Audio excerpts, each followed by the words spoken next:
So you all know that this is our second free live class of this free course, and in this class, I'm going to talk about introduction and identification of part of speech, as well as how can we make long English sentences from short sentence by using adverbial.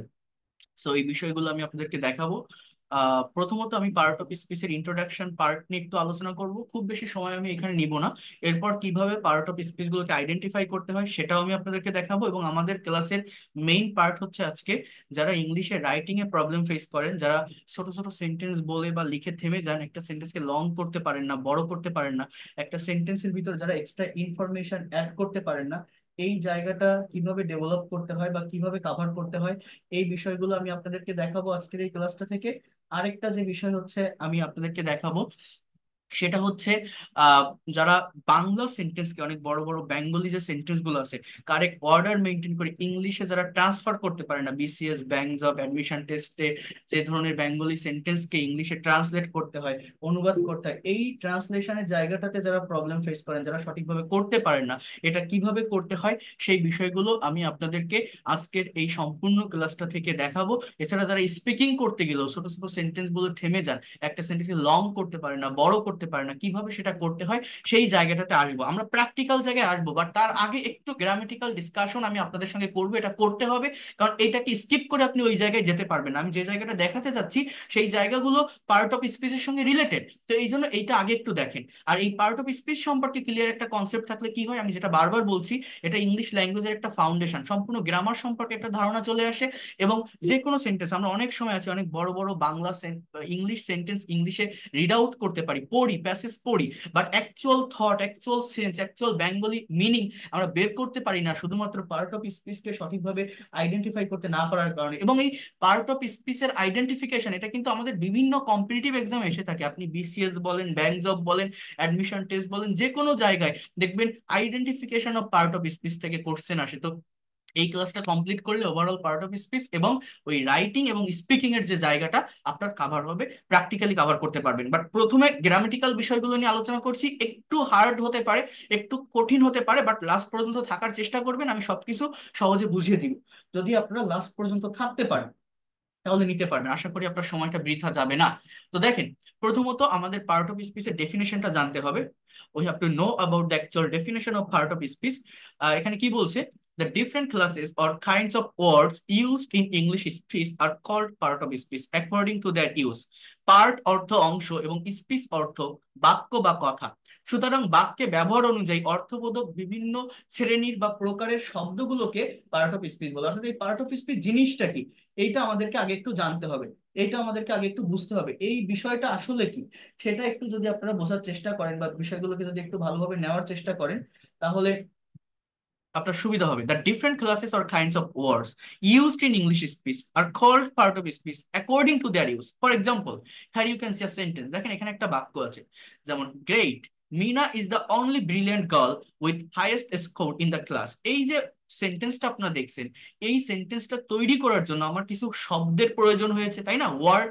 তো একটা sentence বা একটা বাক্যের definition কি, একটা বাক্যের definition হচ্ছে কতগুলো ওয়ার্ড পাশাপাশি বসে যখন মনের ভাবটা ক্লিয়ারলি প্রকাশ করে, তাকে আমরা সেন্টেন্স বা বাক্য বলি।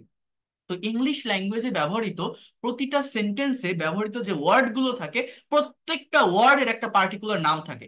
এই নামগুলো আইডেন্টিফাই করতে হয়। এই নামগুলো আইডেন্টিফাই করতে পারলে, আপনি বিশ্বাস করবেন কিনা জানি না, যদি কোনো ওয়ার্ডের ভোকাবুলারি নাও জানেন, যদি পার্ট অফ স্পিচকে আইডেন্টিফাই করতে পারেন, তাহলে সেই সেন্টেন্সের অ্যাকচুয়াল একটা সেন্স বা থট বা মিনিং আপনি বের করে নিয়ে আসতে পারবেন। বাট ভোকাবুলারি জানা সত্ত্বেও যদি পার্ট অফ স্পিচ চিনতে না পারেন বা বুঝতে না পারেন, একটা সেন্টেন্সের অর্থ আপনি বের করতে পারবেন না। হ্যাঁ, তো এই প্রত্যেকটা ওয়ার্ডের আমার একটা অর্থ আছে। যেমন এই গ্রেট, এটা হচ্ছে একটা ইন্টারজেকশন। মিনা, এটা একটা নাউন। ইজ, এটা একটা ভার্ব। দা, এটা একটা অ্যাডজেক্টিভ। এ এন্ড দি কে আমরা আর্টিকেল বলি। বাট আট পার্ট অফ স্পিচ ইংলিশ ল্যাঙ্গুয়েজে টোটাল 8 প্রকার। সেগুলো হচ্ছে কি, noun, pronoun, adjective, verb, adverb, preposition, conjunction and interjection. এই 8 প্রকার পার্ট অফ স্পিচের ভিতর অ্যাডজেক্টিভ, আর্টিকেল নামের কোনো শব্দ নেই। আর্টিকেল বা ডিটারমিনার এগুলো অ্যাডজেক্টিভ থেকেই বের হয়। তো as a part of speech a and the এগুলো হচ্ছে অ্যাডজেক্টিভ। অনলি এটা একটা অ্যাডভার্ব, ব্রিলিয়ান্ট অ্যাডজেক্টিভ, গার্ল এটা নাউন, উইথ এটা প্রিপোজিশন, হাইয়েস্ট এটা কি অ্যাডজেক্টিভ, স্কোর এটা noun, in preposition, the adjective, class আমার এটা নাউন। সো এই যে প্রত্যেকটা ওয়ার্ডের একটা আমি নাম বললাম, এই নাম বলাটা, নাম আইডেন্টিফাই করাটা শিখতে হবে। আপনি যে ইংলিশ সেন্টেন্সই লেখেন না কেন, যে কোনো সেন্টেন্স, সেন্টেন্স লিখতে গেলে তো আমার শব্দের প্রয়োজন, ওয়ার্ডের প্রয়োজন। তো এই প্রতিটা সেন্টেন্সে ব্যবহৃত প্রতিটা ওয়ার্ডের একটা নাম আছে। এই নামগুলো 8 প্রকার পার্ট অফ স্পিচ থেকে আসে। আপনারা যারা বিভিন্ন বই থেকে ভোকাবুলারি মেমোরাইজ করতে যান বা পড়তে যান, আপনি দেখবেন যে কোনো বই থেকে পড়েন না কেন, ওই ভোকাবুলারিটা বা অ্যাকচুয়াল ওয়ার্ডটার পাশে ব্র্যাকেটে ছোট্ট করে দেওয়া থাকে, যেটা নাউন, এটা অ্যাডজেক্টিভ, এটা অ্যাডভার্ব। অর্থাৎ ভোকাবুলারি গুলো পড়লেও ওই পার্ট অফ স্পিচ ধরে ধরে পড়তে হয়। কিন্তু একটা বিষয় কি জানেন, পার্ট অফ স্পিচ কখনো ওইভাবে মুখস্থ রাখা যায় না যে এই ওয়ার্ড গুলো এই পার্ট অফ স্পিচ, এই ওয়ার্ড গুলো নাউন, এই ওয়ার্ড গুলো ভার্ব, এই ওয়ার্ড গুলো অ্যাডজেক্টিভ, এই ওয়ার্ড গুলো অ্যাডভার্ব। এইভাবে কখনো মুখস্থ রাখা যায় না। সেন্টেন্সের অবস্থান অনুযায়ী এটা পরিবর্তন হয়। পরিবর্তন হয় মানে কি, যেমন মনে করেন আমি আমি এখন আপনাদের সামনে ক্লাস নিচ্ছি, তো আমি আপনাদের টিচার। আমি যখন আমার ইউনিভার্সিটিতে ক্লাস করতাম, আমি তাদের স্টুডেন্ট ছিলাম। আমি যখন আমার বাবার সামনে গিয়ে দাঁড়াই, আমি তার ছেলে। এই যে আমি একটা মানুষ বিভিন্ন পজিশনে গিয়ে চেঞ্জ হয়ে যাচ্ছি, এই পার্ট অফ স্পিচ গুলো কিন্তু চেঞ্জ হয়, এবং চেঞ্জ হওয়ার ফলে সম্পূর্ণ সেন্টেন্সের মিনিং চেঞ্জ হয়ে যায়। সো পার্ট অফ স্পিচকে আইডেন্টিফাই করার জন্য তাদের অ্যাকচুয়াল ডেফিনেশন এবং সেন্টেন্সে তাদের পজিশন, তাদের যে অবস্থান, এটা আমাদেরকে আইডেন্টিফাই করা শিখতে হয়। তাহলে যে কোনো ইংলিশ সেন্টেন্সকে তার actual meaning, actual sense, actual thought বের করা সম্ভব হয়, বের করা যায়। মানে বিষয়টা কেমন, বিষয়টা হচ্ছে এরকম, আমি গতকাল আপনাদেরকে একটা সেন্টেন্স দেখিয়েছিলাম, কারো মনে আছে কিনা। যেমন মনে করেন আমি যদি এরকম একটা সেন্টেন্স লিখি, ফর এক্সাম্পল কি বলছিলাম জানো, মনে করেন দিস ইজ আ ম্যাঙ্গো, এটা একটা আম। এই যে বাক্যটা আমি লিখলাম, এই বাক্যের ভিতরে এই ম্যাঙ্গো শব্দটা আমার একটা নাউন, এই ম্যাঙ্গো শব্দটা আমার একটা নাউন। এখন আমি যদি এইভাবে একটা কথা বলি, this is a mango tree, এর বাংলা অর্থ কি, এর একটা আম গাছ। এই সেন্টেন্সে একই ওয়ার্ড কিন্তু, বাট নেক্সট যে সেন্টেন্সটা আমি লিখলাম, এইখানে ম্যাঙ্গো শব্দটা একটা অ্যাডজেক্টিভ, এই ট্রিকে মডিফাই করে। তো সেম ওয়ার্ড আগে নাউন ছিল, পরে অ্যাডজেক্টিভ হয়ে গেছে, এটা সেন্টেন্সে অবস্থানের কারণে, এটা এই ট্রিকে মডিফাই করে। অর্থাৎ এই পার্ট অফ স্পিচ গুলো কেমন আমি একটু আপনাদেরকে বলি, দেখেন ওয়ার্ড মানে কি, কতগুলো লেটার পাশাপাশি বসে এক একটা ওয়ার্ড হয়। ইংলিশ সেন্টেন্সে ব্যবহৃত প্রতিটা ওয়ার্ডের একটা নাম আছে, যে নামগুলো 8 প্রকার পার্ট অফ স্পিচ থেকে আসে। যেমন আমরা সবাই মানুষ, রাইট? প্রত্যেকটা মানুষের একটা নাম থাকে না, যে এই লোকটা রহিম, এই লোকটা করিম, এই লোকটা জসিম। প্রত্যেকটা মানুষের একটা ডেজিগনেশন থাকে না, একটা পদবি থাকে না, এই লোকটা ডক্টর, এই লোকটা টিচার, এই লোকটা ফার্মার। প্রত্যেকটা মানুষের কিন্তু একটা ডেজিগনেশন থাকে। এরকম ইংলিশ ল্যাঙ্গুয়েজে প্রতিটা সেন্টেন্সে ব্যবহৃত প্রতিটা ওয়ার্ডে একটা নাম থাকে। সেটা এই 8 প্রকার পার্ট অফ স্পিচ থেকে আসে। অর্থাৎ সেই ওয়ার্ডটা হয় নাউন, না হলে অ্যাডজেক্টিভ, না হলে ভার্ব, না হলে প্রিপোজিশন, না হলে কনজাংশন, না হলে ইন্টারজেকশন। এইভাবে আমার এই সেন্টেন্স গুলো হয়ে থাকে। এখন একটা বিষয় একটু আপনারা বোঝার চেষ্টা করেন, আমি গতকাল একটা কথা বলছিলাম, জেরান্ড ইনফিনিটিভ পার্টিসিপল, যেটা নাম আপনারা শুনছেন, এইটাকে দিয়ে আমি দেখিয়েছিলাম কিভাবে পার্ট অফ স্পিচের চেঞ্জ হয়। অর্থাৎ same word different kind of sentence হিসাবে, মানে সেন্টেন্সে পার্ট অফ স্পিচ হিসাবে কিভাবে চেঞ্জ হয়ে যায়। আমি গতকাল একটা ওয়ার্ডের কথা বলছিলাম, আজকে যদি আমি এরকম একটা ওয়ার্ড বলি, ফর এক্সাম্পল সুইম। এই সুইম মানে হচ্ছে সাঁতার কাটা। আপনারা প্রত্যেকে জানেন যে এই ওয়ার্ডটার বাংলা অর্থ হচ্ছে সাঁতার কাটা। এই সুইম শব্দটা as a part of speech কি, এটা একটা ভার্ব, এটা একটা ভার্ব। দেখলে আপনি বলবেন যে এটা একটা ভার্ব। কিন্তু দেখেন আমি যদি এইভাবে কথা বলি, he is swimming in the pond, এর বাংলা অর্থ হচ্ছে সে পুকুরে সাঁতার কাটছে। এই সেন্টেন্সটা দেখে আপনি বুঝতে পারছেন যারা টেন্স চেনেন, এটা প্রেজেন্ট কন্টিনিউয়াস টেন্সের একটা সেন্টেন্স। ইজ আমার অক্সিলারি ভার্ব, সুইমিংটা মেইন ভার্ব, এটা ভার্বের কাজ করতেছে, ভার্ব এটা অ্যাকশন দিচ্ছে, কন্টিনিউয়াস টেন্স। কিন্তু আমি যদি এরকম ভাবে একটা সেন্টেন্স লিখি, আমার কথাটা একটু বোঝার চেষ্টা করেন। আমি যদি এইভাবে একটা সেন্টেন্স লিখি, swimming is a good exercise, এই সেন্টেন্সে এই ইজটাই মেইন ভার্ব, এই ছাড়া আর কোনো ভার্ব নেই। এই সুইমিংটা আমার সাবজেক্টের পজিশনে আছে। অর্থাৎ এটা কিন্তু present indefinite tense, not continuous. উপরের সেন্টেন্সটা হচ্ছে প্রেজেন্ট কন্টিনিউয়াস টেন্স। আবার আমি যদি এইভাবে একটা সেন্টেন্স লিখি, I saw a boy, I saw a boy swimming in the pond, আমি একটা ছেলেকে পুকুরে সাঁতার কাটতে দেখেছিলাম। এই যে বাক্যটা আমি লিখলাম, এটা পাস্ট টেন্সের একটা সেন্টেন্স। একটা সেন্টেন্সে একের অধিক ভার্ব থাকে। দেখেন ভার্ব প্রধানত দুই প্রকার, একটা হলো ফাইনাইট ভার্ব, একটা নন ফাইনাইট ভার্ব। যে ভার্বটা সাবজেক্টের পরে বসে, যে ভার্ব দেখে টেন্স চেনা যায়, সেটাকে বলা হয় ফাইনাইট ভার্ব। আর যে ভার্বটা সাবজেক্ট থেকে দূরে বসে, চেহারাটা ভার্বের মতো দেখা যায় ভার্ব, কিন্তু সেটা সেন্টেন্সে আমার কি হয় জানেন, সেন্টেন্সে ভার্বের কাজ করে না, অন্য কোনো পার্ট অফ স্পিচের কাজ করে। সেই ভার্বটাকে দেখে বোঝা যায় না যে এটা কোন টেন্সে আছে। এই এই ভার্বটাকে বলা হয় non finite verb. Non finite verb আমার জেরান্ড, ইনফিনিটিভ বা পার্টিসিপল হতে পারে। So I saw A boy swimming in the pond, যেমন এটা সাবজেক্ট আই, সি মানে দেখা, এর পাস্ট ফর্ম স, অর্থাৎ এটা পাস্ট ইনডিফিনিট টেন্সের একটা সেন্টেন্স, সাবজেক্টের পর ভার্বের পাস্ট ফর্ম। আর এই যে সুইমিং, আমরা অনেকেই ভার্বের সঙ্গে আইএনজি যুক্ত একটা শব্দ দেখলেই মনে করি কোনো কন্টিনিউয়াস টেন্স, বাট এই সুইমিংটা দেখে কি আপনি বলতে পারবেন এটা প্রেজেন্ট কন্টিনিউয়াস না পাস্ট কন্টিনিউয়াস বা না ফিউচার কন্টিনিউয়াস? কোনো কন্টিনিউয়াস না, জাস্ট ভার্বের সঙ্গে আইএনজি যুক্ত একটা শব্দ, এটাকে বলা হয় ভার্বের present participle form. As a part of speech এটা এখানে অ্যাডজেক্টিভের কাজ করে, এই বয়টাকে মডিফাই করে। যে ছেলেটাকে কি অবস্থায় দেখেছিলাম, সাঁতার কাটতেছিল, সাঁতার কাটা অবস্থায় আমি তাকে দেখেছিলাম। সো এই সুইমিংটা একটা অ্যাডজেক্টিভ। আবার এই যে সুইমিং, এটা সাবজেক্টের স্থানে আছে, এটাকে বলা হয় জিরান্ড। As a part of speech এটা একটা নাউন। একটা সেন্টেন্সের সাবজেক্ট নাউন বা প্রোনাউন হয়, এটা জাস্ট একটা নাউন। এখানে ইজটা ভার্ব, বি ভার্বের সেন্টেন্স, প্রেজেন্ট ইনডিফিনিট টেন্স। আর এই সুইমিংটা আমার মূলত মেইন ভার্ব, হ্যাঁ, প্রেজেন্ট কন্টিনিউয়াস টেন্সের একটা সেন্টেন্স, এইটা আমার এখানে ভার্বের কাজ করছে। আবার এই ভার্ব প্লাস আইএনজি যুক্ত শব্দকে টু প্লাস ভি ওয়ান দিয়ে কনভার্ট করা যায়, যেটাকে বলে ইনফিনিটিভ। মানে swimming is a good exercise, এটার পরিবর্তে আপনি বলতে পারেন to swim is a good exercise, EXERCIS, সাঁতার কাটা একটা ভালো ব্যায়াম। আবার I saw A boy swimming in the pond না বলে আপনি বলতে পারেন I saw A boy to swim in the pond, to swim in the pond. এইভাবে ভার্ব প্লাস আইএনজি যুক্ত শব্দের পরিবর্তে আপনারা কিন্তু টু প্লাস ভি ওয়ান এটাকে ব্যবহার করতে পারেন, এটাকে ব্যবহার করা যায়। এখন দেখেন আমি আরেকটা বিষয় একটু আপনাদেরকে ক্লিয়ার করে দেই বা বুঝিয়ে বলি। সেটা হচ্ছে এই যে সেন্টেন্স গুলো আমি লিখলাম, এখানে কিন্তু আমি একটা কমন ভার্ব ব্যবহার করছি, সেটা কি সুইমিং। এই সুইমিং, আমরা জানি সুইম মানে সাঁতার কাটা। তো এইটার কন্টিনিউয়াস ফর্ম বা প্রোগ্রেসিভ ফর্ম আমরা তিনটা সেন্টেন্স আমি ব্যবহার করলাম, তিনটা সেন্টেন্সে একই ওয়ার্ড একই স্পেলিং ব্যবহার করলাম, বাট আমাদের তিনটা সেন্টেন্সের মিনিং কিন্তু ভিন্ন, অর্থ কিন্তু ভিন্ন। কেন ভিন্ন জানেন? শুধুমাত্র পার্ট অফ স্পিচের পরিবর্তন হওয়ার কারণে। এই প্রথম সেন্টেন্সটার বাংলা অর্থ কি ভালোভাবে বোঝেন, সে পুকুরে সাঁতার কাটিতেছে, সে পুকুরে সাঁতার কাটিতেছে। পরের সেন্টেন্সটার বাংলা অর্থ কি, সাঁতার কাটা একটা ভালো ব্যায়াম।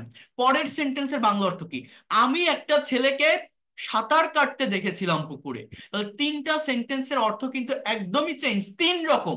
এটা চেঞ্জটা কেন হলো বা কিভাবে হলো, শুধুমাত্র পার্ট অফ স্পিচের পরিবর্তনের কারণে। আমার প্রথম সেন্টেন্সটাতে এই সুইমিংটা ভার্ব, পরের সেন্টেন্সটাতে এই সুইমিংটা নাউন, পরের সেন্টেন্সটাতে এই সুইমিংটা অ্যাডজেক্টিভ। তাহলে দেখেন আমাদের কিন্তু শুধু ভোকাবুলারি জেনে রাখলে হবে না, আমি আবারও বলছি শুধুমাত্র পার্ট অফ স্পিচের পরিবর্তনের কারণে সম্পূর্ণ সেন্টেন্সের অর্থের পরিবর্তন হয়ে যায়, মিনিং এর পরিবর্তন হয়ে যায়। দেখেন swimming is a good exercise, সাঁতার কাটা একটা ভালো ব্যায়াম। To swim is a good exercise, সাঁতার কাটা একটা ভালো ব্যায়াম। আপনাদের কিন্তু এখানে প্রশ্ন থাকতে পারে আমি এখানে সুইমিং বা টু সুইম কেন লিখবো? আমি সুইম মানেই তো আমরা জানি সাঁতার কাটা, তাহলে আমি এখানে সুইম কেন লিখতে পারবো না? আমি কি এখানে বলতে পারবো না যে swim is a good exercise? Swimming বা টু সুইম কেন লিখতে হচ্ছে আমাদের জানেন, বলতে পারেন? দেখেন এই সুইমটা হচ্ছে ভার্ব, আমি এই শব্দটাকে ভার্ব হিসাবে না রেখে এটাকে নন ফাইনাইট ভার্ব করছি, এটাকে নাউনের জায়গা দিচ্ছি, এটাকে নাউন হিসাবে আমি ব্যবহার করছি। আমার কথাটা বোঝেন, এটাকে নাউন হিসাবে আমি ব্যবহার করছি। তো যখন আমি নাউন হিসাবে ব্যবহার করছি তখন আমার এই জিনিসটাকে ভার্ব রাখলে হবে না, ভার্ব থেকে চেঞ্জ করে নাউন করতে হবে। এই জন্যই কিন্তু আমার এই ভার্বের সঙ্গে আইএনজি অথবা এই টু প্লাস ভিএন বসাতে হচ্ছে। আমি যদি সুইম দেই তাহলে এই জিনিসটা অ্যাক্টিভ থেকে যায়। অ্যাক্টিভ থেকে যায় মানে কি জানেন, আমি যদি জাস্ট বলি সুইম, এইটাও কিন্তু আমার একটা সেন্টেন্সের কাজ করে, একটা ইম্পারেটিভ সেন্টেন্স। এই সুইম মানে কি জানেন, সাঁতার কাটো। আমি যদি বলি খাম মানে কি আসো, এটা একটা ওয়ার্ড কিন্তু একটা বাক্য হয়ে যায়, ইম্পারেটিভ সেন্টেন্স। অর্থাৎ আমি এই সুইমিং না বলে এখানে যদি সুইম বলি বা টু সুইম না বলে যদি সুইম রাখি, তখন ওই ওই ওই জিনিসটা ভার্বটা ভার্বই থেকে যায়, ওই ভার্বটা অ্যাক্টিভ হয়ে যায়, কাজ করা শুরু করে দেয়। তো ওইটাকে কাজ করা অবস্থায় রাখলে আমার হবে না, ওইটাকে আমার অকাজ করা অবস্থায় নিতে হবে। বাংলায় বোঝেন, ওই ওই জিনিসটাকে আমার কি করতে হবে, ফাইনাইট থেকে নন ফাইনাইট করতে হবে। এই জন্য এই ভার্বের সঙ্গে আইএনজি অথবা 2+B1 বসিয়ে সাবজেক্টটা করা হয়। এই বিষয়গুলো বোঝার আছে, অনেক কিছু বোঝার আছে। তো আমি যেটা বলছি মূলত এই পার্ট অফ স্পিচের যে পরিবর্তন এবং পরিবর্তনের ফলে এইটা যে আইডেন্টিফাই করাটা, এই আইডেন্টিফাই করাটা আপনাদেরকে শিখতে হবে। এটা শিখতে পারলে আপনি বিশ্বাস করেন অনেক দূর এগিয়ে যেতে পারবেন এই ল্যাঙ্গুয়েজটাকে নিয়ে। আমি দেখাচ্ছি, একটু মনোযোগ দিয়ে এই জায়গাগুলো দেখার চেষ্টা করেন। তো কোথায় ছিলাম? হ্যাঁ, তাহলে এইবার দেখেন এই জায়গাটাতে আমি একটু এটা ইন্ট্রোডাকশন পার্ট নিয়ে কথা বলবো, এই পার্ট অফ স্পিচ গুলোর। তো স্টুডেন্ট জয়েন দিচ্ছে এই মুহূর্তে, জাস্ট একটা মিনিট, একটু একটু ওয়েট করেন। আচ্ছা, তো যেটা বলছি, দেখেন আমাদের টোটাল পার্ট অফ স্পিচ 8 প্রকার: noun, pronoun, adjective, verb, adverb, preposition, conjunction, interjection. এই 8 প্রকার পার্ট অফ স্পিচের ভিতর আমার কথাগুলো একটু মনোযোগ দিয়ে বোঝার চেষ্টা করবেন। আমাদের মেইন পার্ট অফ স্পিচ কোনগুলো জানেন? এই নাউন, প্রোনাউন আর ভার্ব। এগুলো হচ্ছে একদম জিস্ট, মানে এগুলো না হলে একটা মিনিমাম সেন্টেন্স তৈরি করা যায় না। আর বাকি যে পার্ট অফ স্পিচ গুলো আছে না, সেটা অ্যাডজেক্টিভ বলেন, অ্যাডভার্ব বলেন, প্রেপোজিশন, কনজাংশন বা ইন্টারজেকশন, এগুলো সব সেন্টেন্সের বাড়তি অংশ।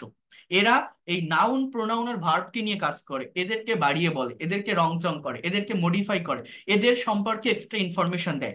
মেইনলি যে কোনো একটা সেন্টেন্স তৈরি করতে গেলে আমার নাউন, প্রোনাউন, মানে নাউন অথবা প্রোনাউন এবং ভার্বের প্রয়োজন।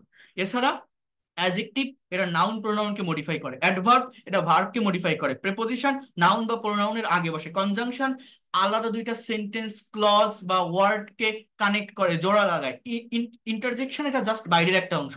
অর্থাৎ অন্যান্য যে পার্ট অফ স্পিচ গুলো আছে নাউন, প্রোনাউন আর ভার্ব বাদে, সবই বাড়তি অংশ।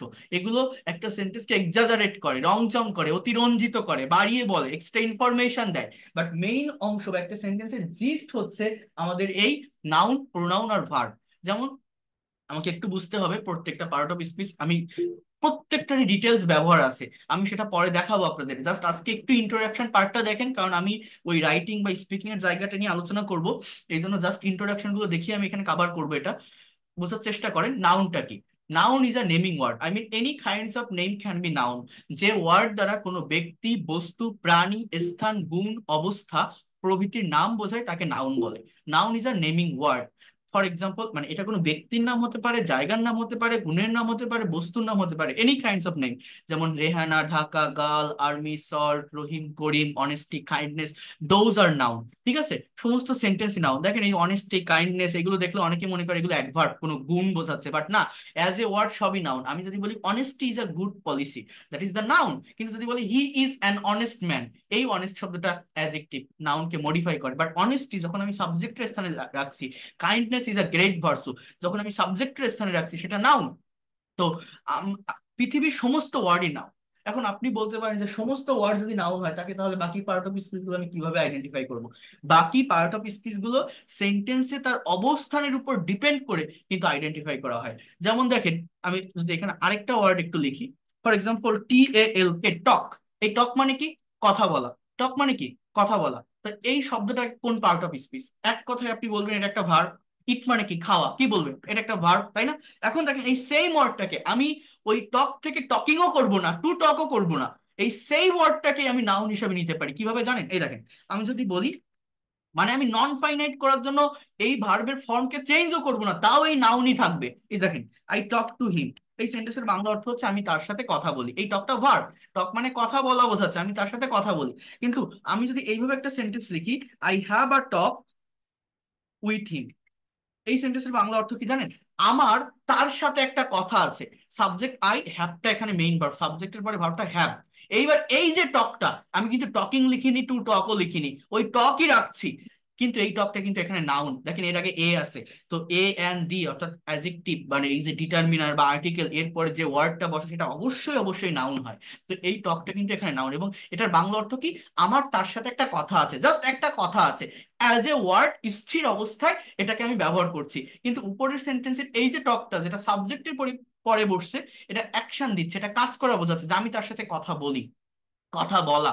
ঠিক আছে, এই টকটা আমার ভার্ব, ঠিক আছে, বাট একই ওয়ার্ড, আমার এই টকটা কিন্তু আমার এখানে নাউন। আমি কিন্তু চেঞ্জ করিনি, টক থেকে টকিংও বলিনি, টু টক এগুলো আমি বলিনি যে জিরান করলাম বা না, জাস্ট আমার নাউন হিসেবে বসছে। তো এইভাবে কিন্তু আমার চেঞ্জ হয়। তো আমাকে এটা বুঝতে হবে আমার সমস্ত ওয়ার্ডই নাউন, অন্যান্য পার্ট অফ স্পিচ গুলো আমার বুঝতে হবে সেন্টেন্সে এটা কোথায় বসতেছে, কার জন্য বসতেছে, কার সাথে কোন ওয়ার্ড কানেক্টেড হচ্ছে, এইটার উপর ডিপেন্ড করে অন্যান্য পার্ট অফ স্পিচ গুলোকে আইডেন্টিফাই করতে হয়। এরপর দেখেন আমি আসতেছি এই জায়গাগুলোতে আরো আলোচনা করব, আরেকটু ওয়েট করেন। এরপর দেখেন প্রোনাউন। প্রোনাউন জিনিসটা কি? নাউন বা নাউন ইকুইভ্যালেন্টের পরিবর্তে যে ওয়ার্ড ব্যবহৃত হয় তাকে প্রোনাউন বলে। আর pronoun is a substituting word for noun or noun equivalent. I, we, you, he, she, they are the pronoun. অর্থাৎ নাউনের পরিবর্তে যে ওয়ার্ডটা বসে সেটাকে প্রোনাউন বলে। Pronoun is use instead of noun. এই জিনিসটা কি বোঝেন? দেখেন প্র্যাকটিক্যালি বুঝতে হয় আমাদের। ইংলিশ তো একটা ভাষা, একটা ল্যাঙ্গুয়েজ, এটা ইংরেজদের থেকে আসে, তাই না? তো ইংরেজরা এই প্রোনাউনের ব্যবহারটা কেন হয়? ইংরেজরা রিডান্ডেন্সি পছন্দ করে না। রিডান্ডেন্সি মানে দ্বিরুক্তি, একটা ওয়ার্ডের, একটা নাউনের দুইবার উক্তি, এটা পছন্দ করে না। যেমন আমরা বাংলায় অনেক সময় এই ধরনের কথা বলি না, সে নাচতে নাচতে স্কুলে যায়। ইংলিশটা কি হবে জানেন? He goes to school dancing dancing. এটা বলা যাবে? এই পরপর দুটো ড্যান্সিং বলা যাবে না, একটা বলতে হবে, হি গোজ টু স্কুল ড্যান্সিং। সে গান গাইতে গাইতে ভাত খায়, বাংলা এটা বলতে পারে, বাট ইংলিশে এই দুইবার উচ্চারণ করা যাবে না। He eats rice singing, not singing singing. এরকম একটা ওয়ার্ডের দুইবার উচ্চারণ আমার হয় না, এটাকে রিডান্ডেন্সি বলা হয়। সো প্রত্যেকটা সেন্টেন্সে নাউনের ব্যবহার এটা অন কাইন্ডস অফ রিডান্ডেন্সির কাজ করে। এইটাকে দূর করার জন্য নাউনের পরিবর্তে আমরা যদি প্রোনাউনের ব্যবহার করি, একটা সেন্টেন্স দেখতে, বলতে বা লিখতে অনেক বেশি সুন্দর লাগে।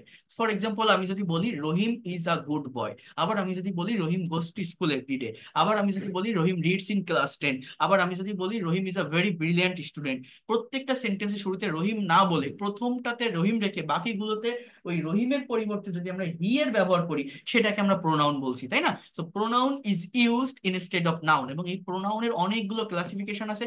এটাকে ডিটেলসে জানতে পারলে একটা সেন্টেন্সের সাবজেক্ট নিয়ে আর কোনো প্রবলেম হয় না। আমার পেইড কোর্সে এই প্রোনাউনের ডিটেলস ক্লাস আছে। যেমন আহ এই প্রোনাউন মেইনলি 8 ধরনের হয়ে থাকে: personal pronoun, demonstrative pronoun, reciprocal pronoun, reflexive pronoun, relative pronoun, ah ah, ah, এরপর আছে আপনার indefinite pronoun, interrogative pronoun, possessive pronoun. So এই প্রোনাউন গুলো সম্পর্কে যদি ভালো একটা কনসেপ্ট থাকে তাহলে অনেক দ্রুত এই ল্যাঙ্গুয়েজটাকে ডেভেলপ করা যায়। এগুলো আমাদেরকে জানতে হয়। এরপর দেখেন অ্যাজেক্টিভ। এই অ্যাজেক্টিভ জিনিসটা কি? একটু ওয়েট করেন, আমি প্র্যাকটিক্যালি সবকিছু দেখাচ্ছি, জাস্ট সবগুলোর ডেফিনেশনটা একটু জেনে নেন, কারণ অনেকেই আছেন একদমই দুর্বল, একদম এদের কোনো ডেফিনেশন বা কোনো কিছুই জানে না এই এই এই বিষয়গুলো সম্পর্কে। তো তার জন্য আমি একটু এগুলো আপনাদেরকে দেখাচ্ছি বা দেখতে বলছি। দেখেন অ্যাডজেক্টিভটা কি? যে ওয়ার্ড নাউন বা না প্রোনাউনের দোষ, গুণ, অবস্থা, সংখ্যা, পরিমাণ ইত্যাদি প্রকাশ করে তাকে অ্যাডজেক্টিভ বলে। অ্যাডজেক্টিভ নাউন বা প্রোনাউনকে মডিফাই বা কোয়ালিফাই করে। And adjective modifies or qualifies a noun or pronoun.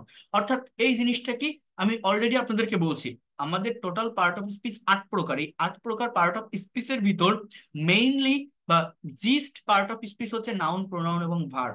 বাকি যা আছে সবকিছু এদেরকে বাড়িয়ে বলে। যেমন this is a nice pen, এটা একটা সুন্দর কলম। এই নাইস শব্দটা অ্যাডজেক্টিভ, পেনকে মডিফাই করছে। অ্যাডজেক্টিভের কাজটা কি?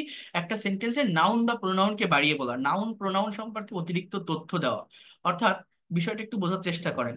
দেখেন আমি যদি বলি শি ইজ গার্ল, সে হয় মেয়ে, এই 3টা ওয়ার্ডে আমার একটা সেন্টেন্স আমার এখানে হচ্ছে। এই 3টা ওয়ার্ডের একটা ওয়ার্ড যদি আপনি বাদ দেন, আপনার কি সেন্টেন্স থাকবে? শি বাদ দিলে সেন্টেন্স হবে? ই বা ইজ বাদ দিলে হবে? গার্ল বাদ দিলে কি সেন্টেন্সটা থাকবে? থাকবে না কিন্তু। এই শিটা প্রোনাউন, ইজটা ভার্ব, গার্লটা নাউন।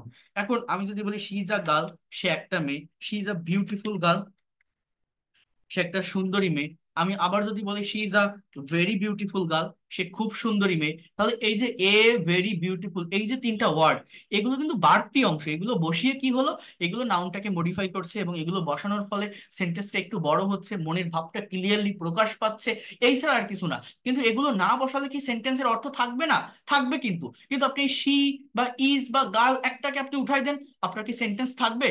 থাকবে না। তাহলে এই বিষয়টা আমাকে বুঝতে হবে। একটা সেন্টেন্সের মেইন অংশ বা জিস্ট হচ্ছে নাউন, প্রোনাউন আর ভার্ব, আর বাকি পার্ট অফ স্পিচ গুলো হচ্ছে বাড়তি অংশ, এদেরকে বাড়িয়ে বলে, এদের সম্পর্কে অতিরিক্ত তথ্য বা ইনফরমেশন দেয়। তো অ্যাডজেক্টিভের কাজ হচ্ছে মেইনলি নাউন বা প্রোনাউনকে মডিফাই করা, নাউন বা প্রোনাউন সম্পর্কে অতিরিক্ত ইনফরমেশন দেওয়া। নাউন প্রোনাউন কোথায় বসে জানেন? একটা সেন্টেন্সের একদম শুরুতে। আমাদের নাউন বা প্রোনাউন বসে, অথবা ভার্বের পরে অবজেক্টের স্থানে নাউন বা প্রোনাউন বসে, তাহলে she is a beautiful lady. এই যে এটা আমার অবজেক্টের স্থানে বসছে, এই লেডি শব্দটা, সে একজন মহিলা, সে সুন্দরী মহিলা, অর্থাৎ বিউটিফুল শব্দটা লেডিকে মডিফাই করছে, সো এটা অ্যাডজেক্টিভ। তো এগুলোর উপরেও ডিটেলস ক্লাস আছে, আমি দেখাবো আপনাদের। এরপর আসি ভার্ব। এই ভার্বের কথা আর কি বলবো, এটা তো আমি গত ক্লাসে আমি বলছিলাম যে verb is the heartbeat of sentence. Verb is a word that denotes being, having or doing something. Verb is the essential part of a sentence. I mean, without verb, you cannot make any kinds of English sentence. Verb ছাড়া কিন্তু ইংলিশে কোনো sentence তৈরি করা যায় না। Verb কোথায় থাকে? প্রত্যেকটা ইংলিশ সেন্টেন্সে সাবজেক্টের পরেই ভার্ব থাকে। সেই ভার্বটাকে দেখে টেন্স আইডেন্টিফাই করতে হয়, ভার্বের ফর্মকে পরিবর্তন করে আমাদের মনের ভাবটাকে পরিবর্তন করতে হয়, মনের ভাবের যে টাইম, এই টাইমের পরিবর্তন করতে হয় কিভাবে? ভার্বের ফর্মের পরিবর্তন করে। অর্থাৎ দেখেন, হি গোস টু স্কুল, সেই স্কুলে যায়। উই প্লে ফুটবল, আমরা ফুটবল খেলি। বাট এইখানে দেখেন আরেকটা ভার্ব আছে, he sat down under the tree to meet me. এই যে সেন্টেন্স, এই সেন্টেন্সে দুইটা ভার্ব, একটা হচ্ছে স্যাট, একটা হচ্ছে মিট। স্যাট, সিটের পাস্ট ফর্ম স্যাট মানে বসা, আর মিট মানে দেখা করা বা সাক্ষাৎ করা। অর্থাৎ একটা সেন্টেন্সে যদি দেখেন একের অধিক ভার্ব আছে, অর্থাৎ সাবজেক্টের পরে যে ভার্বটা থাকে সেটা ফাইনাইট ভার্ব বা মেইন ভার্ব।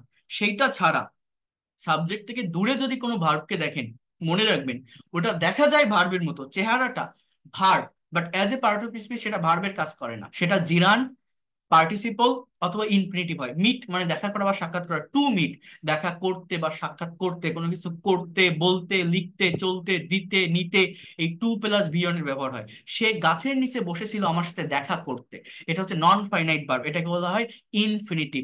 এগুলো আমাদেরকে একটু বুঝতে হবে, এগুলো যদি আপনি বুঝতে পারেন তাহলেই সম্ভব হবে যে কোনো লং সেন্টেন্স, যে কোনো বড় সেন্টেন্স পড়ার পর আমরা অনেকে আইডেন্টিফাই করতে পারি না, অ্যাকচুয়াল মিনিং বের করতে পারি না।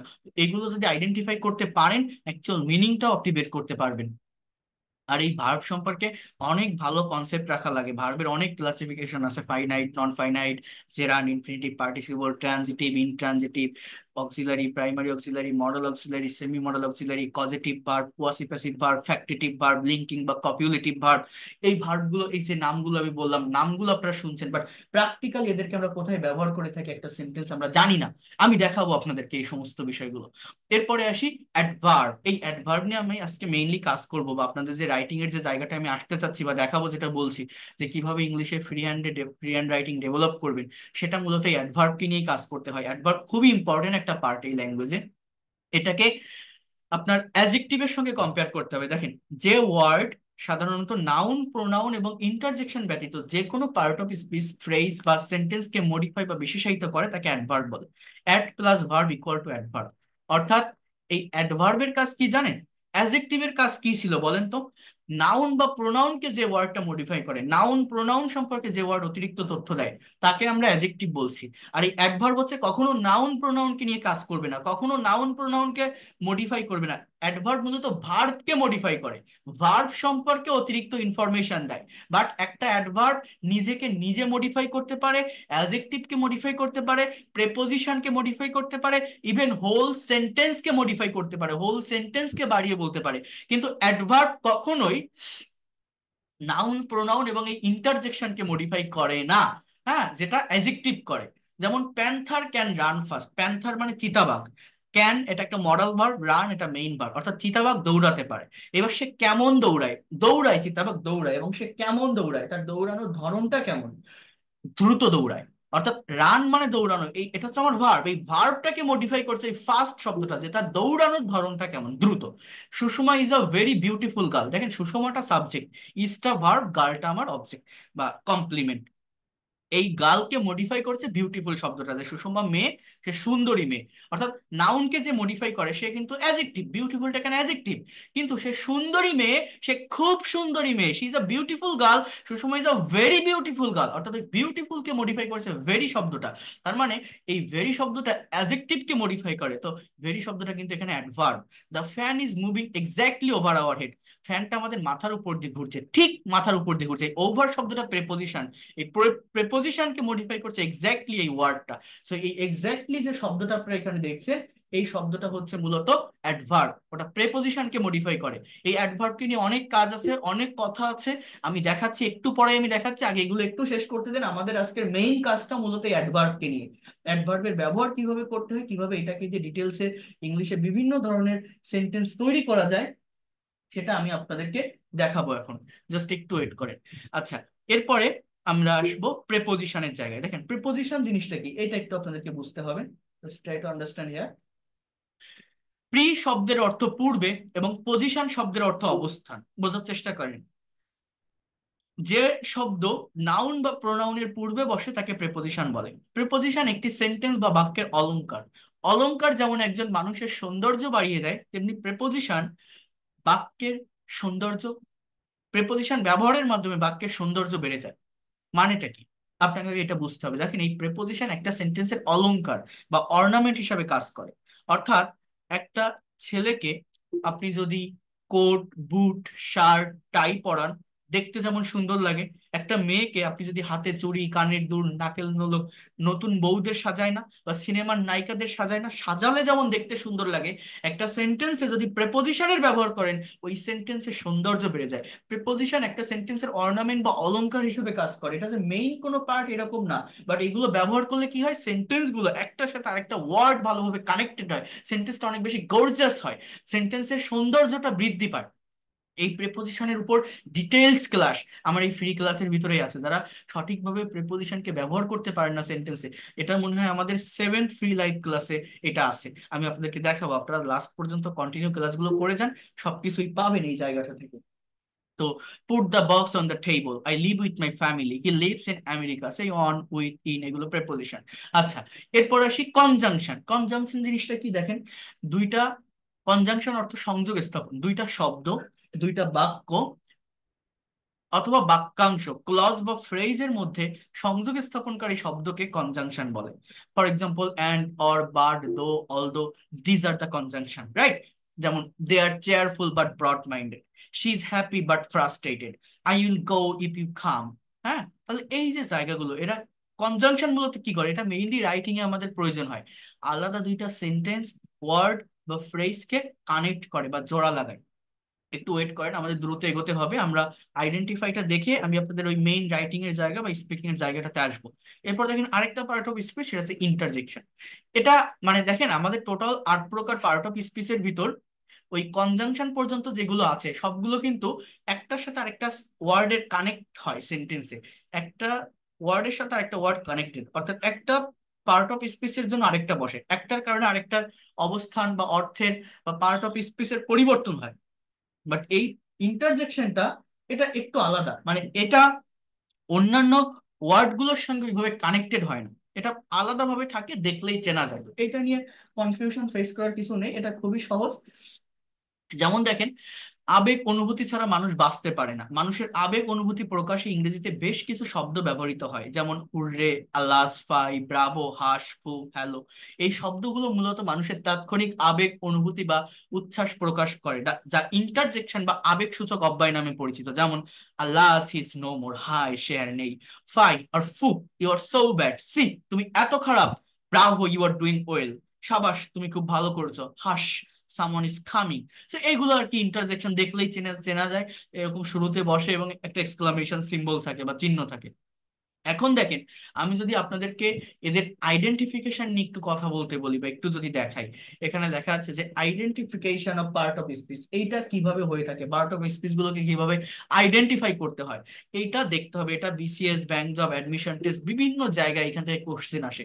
জাস্ট আর 10টা মিনিট টাইম দেন, 10 মিনিটও লাগবে না, 5-7 মিনিটের ভিতর হয়ে যাবে। এই আইডেন্টিফিকেশনটা শেষ করে আমি ওই জায়গাটাতে আপনাদেরকে আসবো বা ওই জায়গাটা দেখাবো, কিভাবে আমরা শর্ট ইংলিশ সেন্টেন্স থেকে লং সেন্টেন্সে পরিণত করতে পারি। ইভেন যে কোনো লং বেঙ্গলি সেন্টেন্সকেও সঠিক অর্ডার মেনটেন করে সাবজেক্ট, ভার্ব, অবজেক্ট সঠিকভাবে আমরা কিভাবে বসিয়ে ইংলিশে যে কোনো সেন্টেন্স ট্রান্সলেট করতে পারি, দেখাচ্ছি।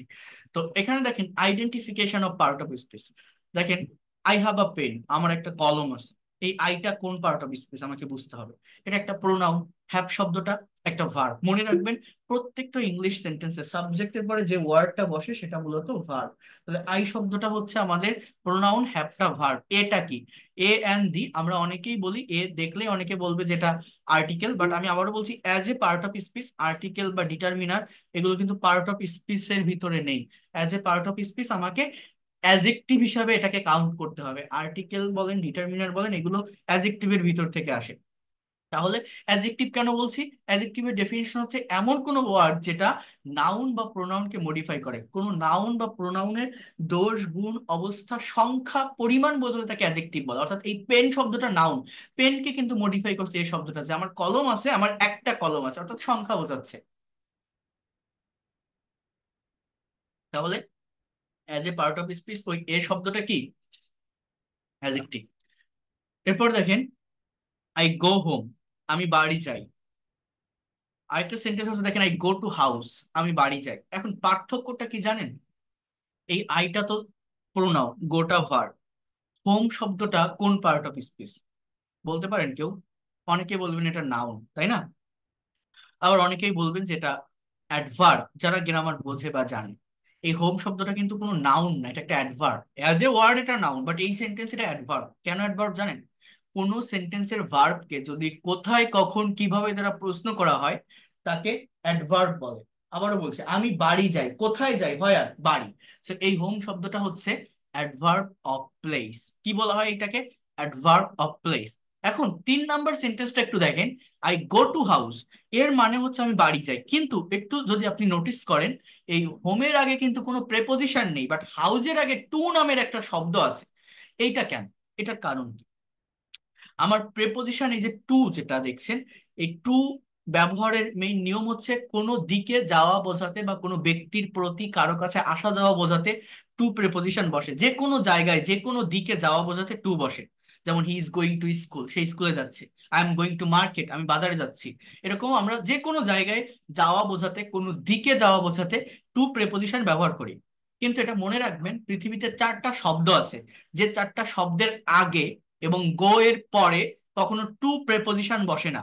সেটা হচ্ছে home, here ACRE, there TACRE, এবং অ্যাব্রোড ABROAD, অ্যাব্রোড মানে বিদেশ। হোম, হিয়ার, দেয়ার, এই 4টা শব্দের আগে এবং গো এর পরে এই 4টা জায়গায় যাওয়া অবস্থা I go there, I go abroad, not to abroad. কখনো টু প্রেপোজিশন বসবে না। এগুলোকে বলা হয় অ্যাডভার্ব অফ প্লেস, এগুলো রিয়েল অ্যাডভার্ব, অথেন্টিক অ্যাডভার্ব। এই জন্য এদের আগে টু বসে না। এখন আপনি বলতে পারেন হোম আর হাউসের ভিতর পার্থক্য কি? হোম মানেও তো বাড়ি, হাউস মানেও বাড়ি। পার্থক্যটা কি জানেন? হাউস কিন্তু একটা নাউন, একটা বস্তু, একটা ঘর, একটা অ্যাপার্টমেন্ট, একটা বিল্ডিং, এইটাকে আমরা হাউস বলি। আর হোম কাকে বলা হয় জানেন?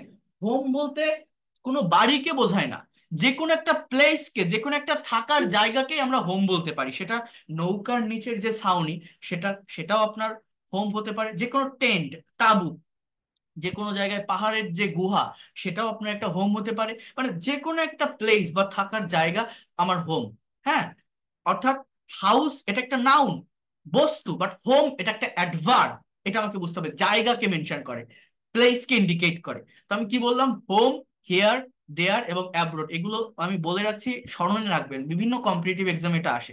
এর আগে এবং এই গো এর পরে কখনো টু প্রেপোজিশন বসে না। অন্য যে কোনো জায়গায় যে কোনো দিকে যাওয়া বোঝাতে আমাদের টু প্রেপোজিশনটা বসে। এরপর দেখেন, আই নিড সাম ওয়াটার, আমার কিছু পানি দরকার। এই ওয়াটার শব্দটা নাউন, সাম শব্দটা হচ্ছে আমার একটা অ্যাজেক্টিভ। কেন অ্যাজেক্টিভ জানেন? এই ওয়াটারকে মডিফাই করে, আমার পানি দরকার কিছু পানি, অর্থাৎ নাউনকে যে ওয়ার্ড মডিফাই করছে সেটাকে অ্যাজেক্টিভ বলে। এই এই সাম শব্দটাকে বলা হয় অ্যাজেক্টিভ অফ কোয়ান্টিটি বা কোয়ান্টিটিভ অ্যাজেক্টিভ। এরপর দেখেন 5 নাম্বার যে সেন্টেন্সটা আছে, এটা হচ্ছে ওয়াটার দ্য গার্ডেন। এই ওয়াটারটা কি জানেন? 4 নাম্বার সেন্টেন্সে যে ওয়াটারটা নাউন ছিল, 5 নাম্বারের এই ওয়াটার কিন্তু নাউন না। ইভেন এটা কোনো সাবজেক্টও না। এই ওয়াটার শব্দটা একটা ভার্ব। এবং এই সেন্টেন্সের বাংলা অর্থ বাগানে পানি দাও, নট বাগানে পানি বা বাগানে পানি দেওয়া, এরকম না। সেন্টেন্সটা বাংলা তো বাগানে পানি দাও, এটা একটা ইম্পারেটিভ সেন্টেন্স। এই ওয়াটারটা ভার্ব, ভার্ব দিয়ে সেন্টেন্সটা শুরু হচ্ছে। ইম্পারেটিভ সেন্টেন্স কাকে বলে? যেখানে ভার্ব শুরুতেই থাকে, যেখানে সাবজেক্টটা উজ্জ্ব থাকে, সাবজেক্ট থাকে না। মানে মূলত এই সেন্টেন্সটা এরকম হওয়া উচিত যে ইউ ওয়াটার দ্য গার্ডেন, তুমি বাগানে পানি দাও, বাট বলছে জাস্ট ওয়াটার দ্য গার্ডেন। এই এই এইরকম হয় কেন ইম্পারেটিভ সেন্টেন্স গুলো? দেখেন ইংরেজি একটা ভাষা, অনেকে বলে যে ইম্পারেটিভ সেন্টেন্সে প্রত্যেকটায় সাবজেক্ট ইউ থাকে বলে সেটা উজ্জ্ব থাকে, কিন্তু কেন থাকে? মূলত এই সেন্টেন্স গুলো এমন কোন সিচুয়েশনে এক্সপ্রেস করা হয় যেখানে সাবজেক্ট আপনার সামনেই থাকে। মনে করেন আপনি এখন আমার ক্লাস করছেন, এখন আপনার পাশে আপনার একটা ভাই বা বোন বসে আছে, সেও তার মতো পড়াশোনা করছে। আপনি আমার এই পড়াগুলো নোট করছেন, আপনার কলমের কালিটা শেষ হয়ে গেল, আপনার সামনে আপনার ভাই বসে আছে, তার নাম রহিম। এখন ওকে আপনি বলছেন কলমটা আমাকে একটু দে তো, এই কলমটা আমাকে দে তো। আপনি এটা এটা বললে সে বুঝতে পারছে আপনি তাকেই বলছেন, কারণ সে আপনার সামনেই আছে। Please give me this pen, that is imperative sentence. আপনার কিন্তু তাকে ওইভাবে নাম ধরে ডাকার প্রয়োজন নেই, এ রহিম আমাকে কলমটা দে, এইভাবে বলার প্রয়োজন নেই। অর্থাৎ এই ইম্পারেটিভ সেন্টেন্স গুলো এমন কোন সিচুয়েশনে বলা হয় যেখানে সাবজেক্ট সামনে থাকে, সে বুঝতে পারে যে আমি তাকেই বলছি, এই জন্য সাবজেক্টকে মেনশন করার প্রয়োজন হয় না। এই যে ওয়াটার দ্য গার্ডেন বলি না, close the window, open the door, get out, come in, এই যে কথাগুলো, এগুলো ইম্পারেটিভ সেন্টেন্স। এগুলো কাকে বলতে পারি, কখন বলতে পারি? এমন কাউকে বলি, এমন কোন সিচুয়েশনে বলি যখন সাবজেক্ট আমার সামনেই থাকে। এগুলো হচ্ছে ইম্পারেটিভ সেন্টেন্স। তো এই ওয়াটারটা কিন্তু এখানে ভার্বের কাজ করে, কথাটা বুঝবেন। দেখেন হিয়ার ইজ মাই স্কুল, এখানে আমার স্কুল, এই যে হিয়ার ইজ মাই স্কুল, এই জায়গাটাতে এই মাই শব্দটা কোন পার্ট অফ স্পিচ? আপনারা এখানে যারা আছেন কেউ বলতে পারেন এই মাই শব্দটা কোন part of speech? Anyone can say my, here is my school, এটা কোন পার্ট অফ স্পিচ?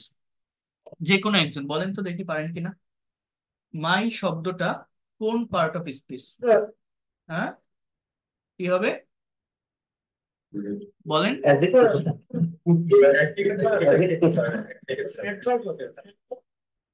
কি বলে, অ্যাডভার্ব? অ্যাডজেক্টিভ হবে। একজন বলছে প্রোনাউন হবে, একজন বলছে অ্যাডজেক্টিভ হবে, একজন বলছে অ্যাডভার্ব হবে। দেখে এখান থেকে আপনারা বলেন তো কেউ একজন, এই এই শব্দটা কোন পার্ট অফ স্পিচ? এই এই রাইট। দেখেন এই শব্দটা কিন্তু একটা অ্যাডজেক্টিভ, এটা প্রোনাউন না। অনেকে এটাকে প্রোনাউন বলবে, ইওর, আওয়ার, দেয়ার, মাই, এগুলো প্রোনাউন না, এগুলো অ্যাডজেক্টিভ। কেন জানেন প্রোনাউন কাকে বলে? প্রোনাউন হচ্ছে সেই সমস্ত ওয়ার্ড যে ওয়ার্ড গুলো নাউনের পরিবর্তে বসে, অর্থাৎ pronoun is used instead of noun. Pronoun কোথায় বসে? নাউনের পরিবর্তে। প্রোনাউন নাউনের পরিবর্তে বসে। নাউন কোথায় বসে? একটা সেন্টেন্সের শুরুতে সাবজেক্টের স্থানে বা ভার্বের পরে যে অবজেক্ট থাকে সেই জায়গায়। কিন্তু অ্যাজেক্টিভ কোথায় বসে? অ্যাজেক্টিভ নাউন বা প্রোনাউনের পূর্বে বসে, নাউন বা প্রোনাউনকে মডিফাই করে, বিশেষায়িত করে।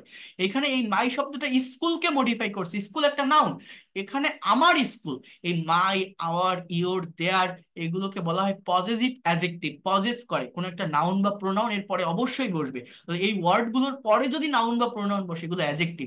দিস ইজ আওয়ার স্কুল, এটা আমাদের school. He is a school বয়, দেখেন সে একজন স্কুলে পড়ুয়া বালক। 6 নম্বর সেন্টেন্সের স্কুলটা কিন্তু নাউন, বাট এই 7 নম্বর সেন্টেন্সে এই স্কুলটা একটা অ্যাডজেক্টিভ। কেন জানেন? ওই বয়কে মডিফাই করছে, যে সে একজন স্কুলে পড়ুয়া বালক, বয়কে মডিফাই করছে স্কুল ওয়ার্ডটা। এটা মনে রাখবেন, একটা সেন্টেন্সে যদি একের অধিক নাউন থাকে, লাস্টেরটা নাউন থাকবে, বাকিগুলো সব অ্যাডজেক্টিভ হয়ে যাবে। I am a teacher, teacher শব্দটা noun. I am an English teacher, English শব্দটা adjective. I am university English teacher, এই ইউনিভার্সিটি এবং ইংলিশ এই দুটোই অ্যাডজেক্টিভ, ওই টিচারটা নাউন। অর্থাৎ একের অধিক নাউন যদি পরপর থাকে, লাস্টেরটা নাউন থাকে, বাকিগুলো অ্যাডজেক্টিভ হয়ে যায়। আবার দেখেন, আই টক টু হিম, আমি তার সাথে কথা বলি, আইটা প্রোনাউন, টকটা ভার্ব, টুটা প্রেপোজিশন, হিমটা প্রোনাউন, প্রোনাউনের অবজেক্টিভ ফর্ম। আবার 9 নম্বর sentence, I have a talk with him, আমার তার সাথে একটা কথা আছে। 8 নম্বর সেন্টেন্সে যে টক শব্দটা ভার্ব ছিল, এই 9 নম্বর সেন্টেন্সে কিন্তু সেই একই শব্দটা, টক শব্দটা কিন্তু এখানে আমার নাউন। জাস্ট স্থির অবস্থায় একটা ওয়ার্ড হিসেবে বসছে, জাস্ট আমার তার সাথে একটা কথা আছে। একটু ওয়েট করেন, আর 5টা আছে, জাস্ট আমি শেষ করে রাইটিং এর জায়গাটাতে আসতেছি, জাস্ট 2টা মিনিট টাইম দিবেন। I watched a show last night, আমি গত রাতে একটা শো দেখেছিলাম। এই সাবজেক্টের পরে ওয়াচড মানে দেখা, এটা একটা ভার্ব। এ শো, একটা শো, মানে এটা টিভি শো বা সিনেমা যে কোনো কিছু হতে পারে, এটা কিন্তু একটা নাউন। লাস্ট নাইট কখন দেখেছিলাম, হোয়েন, গত রাতে, এটাকে বলা হয় অ্যাডভার্ব, অ্যাডভার্ব অফ টাইম। ভার্বকে হোয়েন দ্বারা প্রশ্ন করলে এটা পাওয়া যায়। এখন 11 নম্বর সেন্টেন্সটা দেখেন, show me your ID card, তোমার আইডি কার্ডটি আমাকে দেখাও। একই ওয়ার্ড, একই স্পেলিং, 10 নম্বর সেন্টেন্সে যে শোটা নাউন ছিল, 11 নম্বর সেন্টেন্সে সেই শোটা কিন্তু একটা ভার্ব। এর বাংলা অর্থ হচ্ছে দেখানো, একটা ইম্পারেটিভ সেন্টেন্স। একই স্পেলিং, সম্পূর্ণ মিনিংটাই কিন্তু চেঞ্জ হয়ে যাচ্ছে। এই মিটা হচ্ছে প্রোনাউনের অবজেক্টিভ ফর্ম, ইওর এটা একটা অ্যাডজেক্টিভ অর্থাৎ পজিটিভ অ্যাডজেক্টিভ, আইডি কার্ড এটা আমার একটা নাম। এবার দেখেন, হি লিভস ইন চিটাগাং, সে চিটাগাং এ বাস করে। লিভসটা ভার্ব, হিটা প্রোনাউন, ইনটা কি প্রেপোজিশন, চিটাগাং এটা আমার একটা অ্যাজ এ ওয়ার্ড একটা নাম। কিন্তু 13 নম্বর সেন্টেন্সটা দেখেন, কাম ইন মানে কি ভিতরে আসো। এই যে 13 নম্বর সেন্টেন্সের যে ইনটাকে আপনারা দেখতে পাচ্ছেন, এই ইনটা কোন পার্ট অফ স্পিচ কেউ বলতে পারবেন? এই যে 13 নম্বর সেন্টেন্সে যে ইনটা আছে, কাম ইন ভিতরে আসো, এটা কোন পার্ট অফ স্পিচ? রাইট, এটা কিন্তু একটা অ্যাডভার্ব। কেন অ্যাডভার্ব জানেন? আমরা জানি যে at, on, in, to, from এগুলো সব হচ্ছে আমাদের কি, এগুলো সব হচ্ছে প্রেপোজিশন। বাট প্রেপোজিশন কখন হবে আমার এটা বুঝতে হবে, আমার ডেফিনেশন জানতে হবে পার্ট অফ স্পিচটা। প্রেপোজিশন হচ্ছে সেই সমস্ত ওয়ার্ড যারা একটা সেন্টেন্সে নাউন বা প্রোনাউনের পূর্বে অবস্থান করে। বাট এই ইন কিন্তু কোনো নাউন প্রোনাউনের পূর্বে বসেনি, ইনের পরে কোনো শব্দ নেই। যেমন 12 নম্বর সেন্টেন্সে ইনের পরে চিটাগাং ছিল, ওই ইনটা আমার প্রেপোজিশন। বাট 13 নম্বর সেন্টেন্সে ইন একাই বসছে। ইন মানে কি ভিতরে, অর্থাৎ কাম ইন কোথায় আসো, ভিতরে আসো, অর্থাৎ ভার্বকে হোয়ার দ্বারা প্রশ্ন করছে, অর্থাৎ এটা হচ্ছে প্লেস। ইন শব্দটাকে বলা হয় অ্যাডভার্ব এবং এটা adverb of place, not preposition. দেখেন কামটা কিন্তু ভার্ব।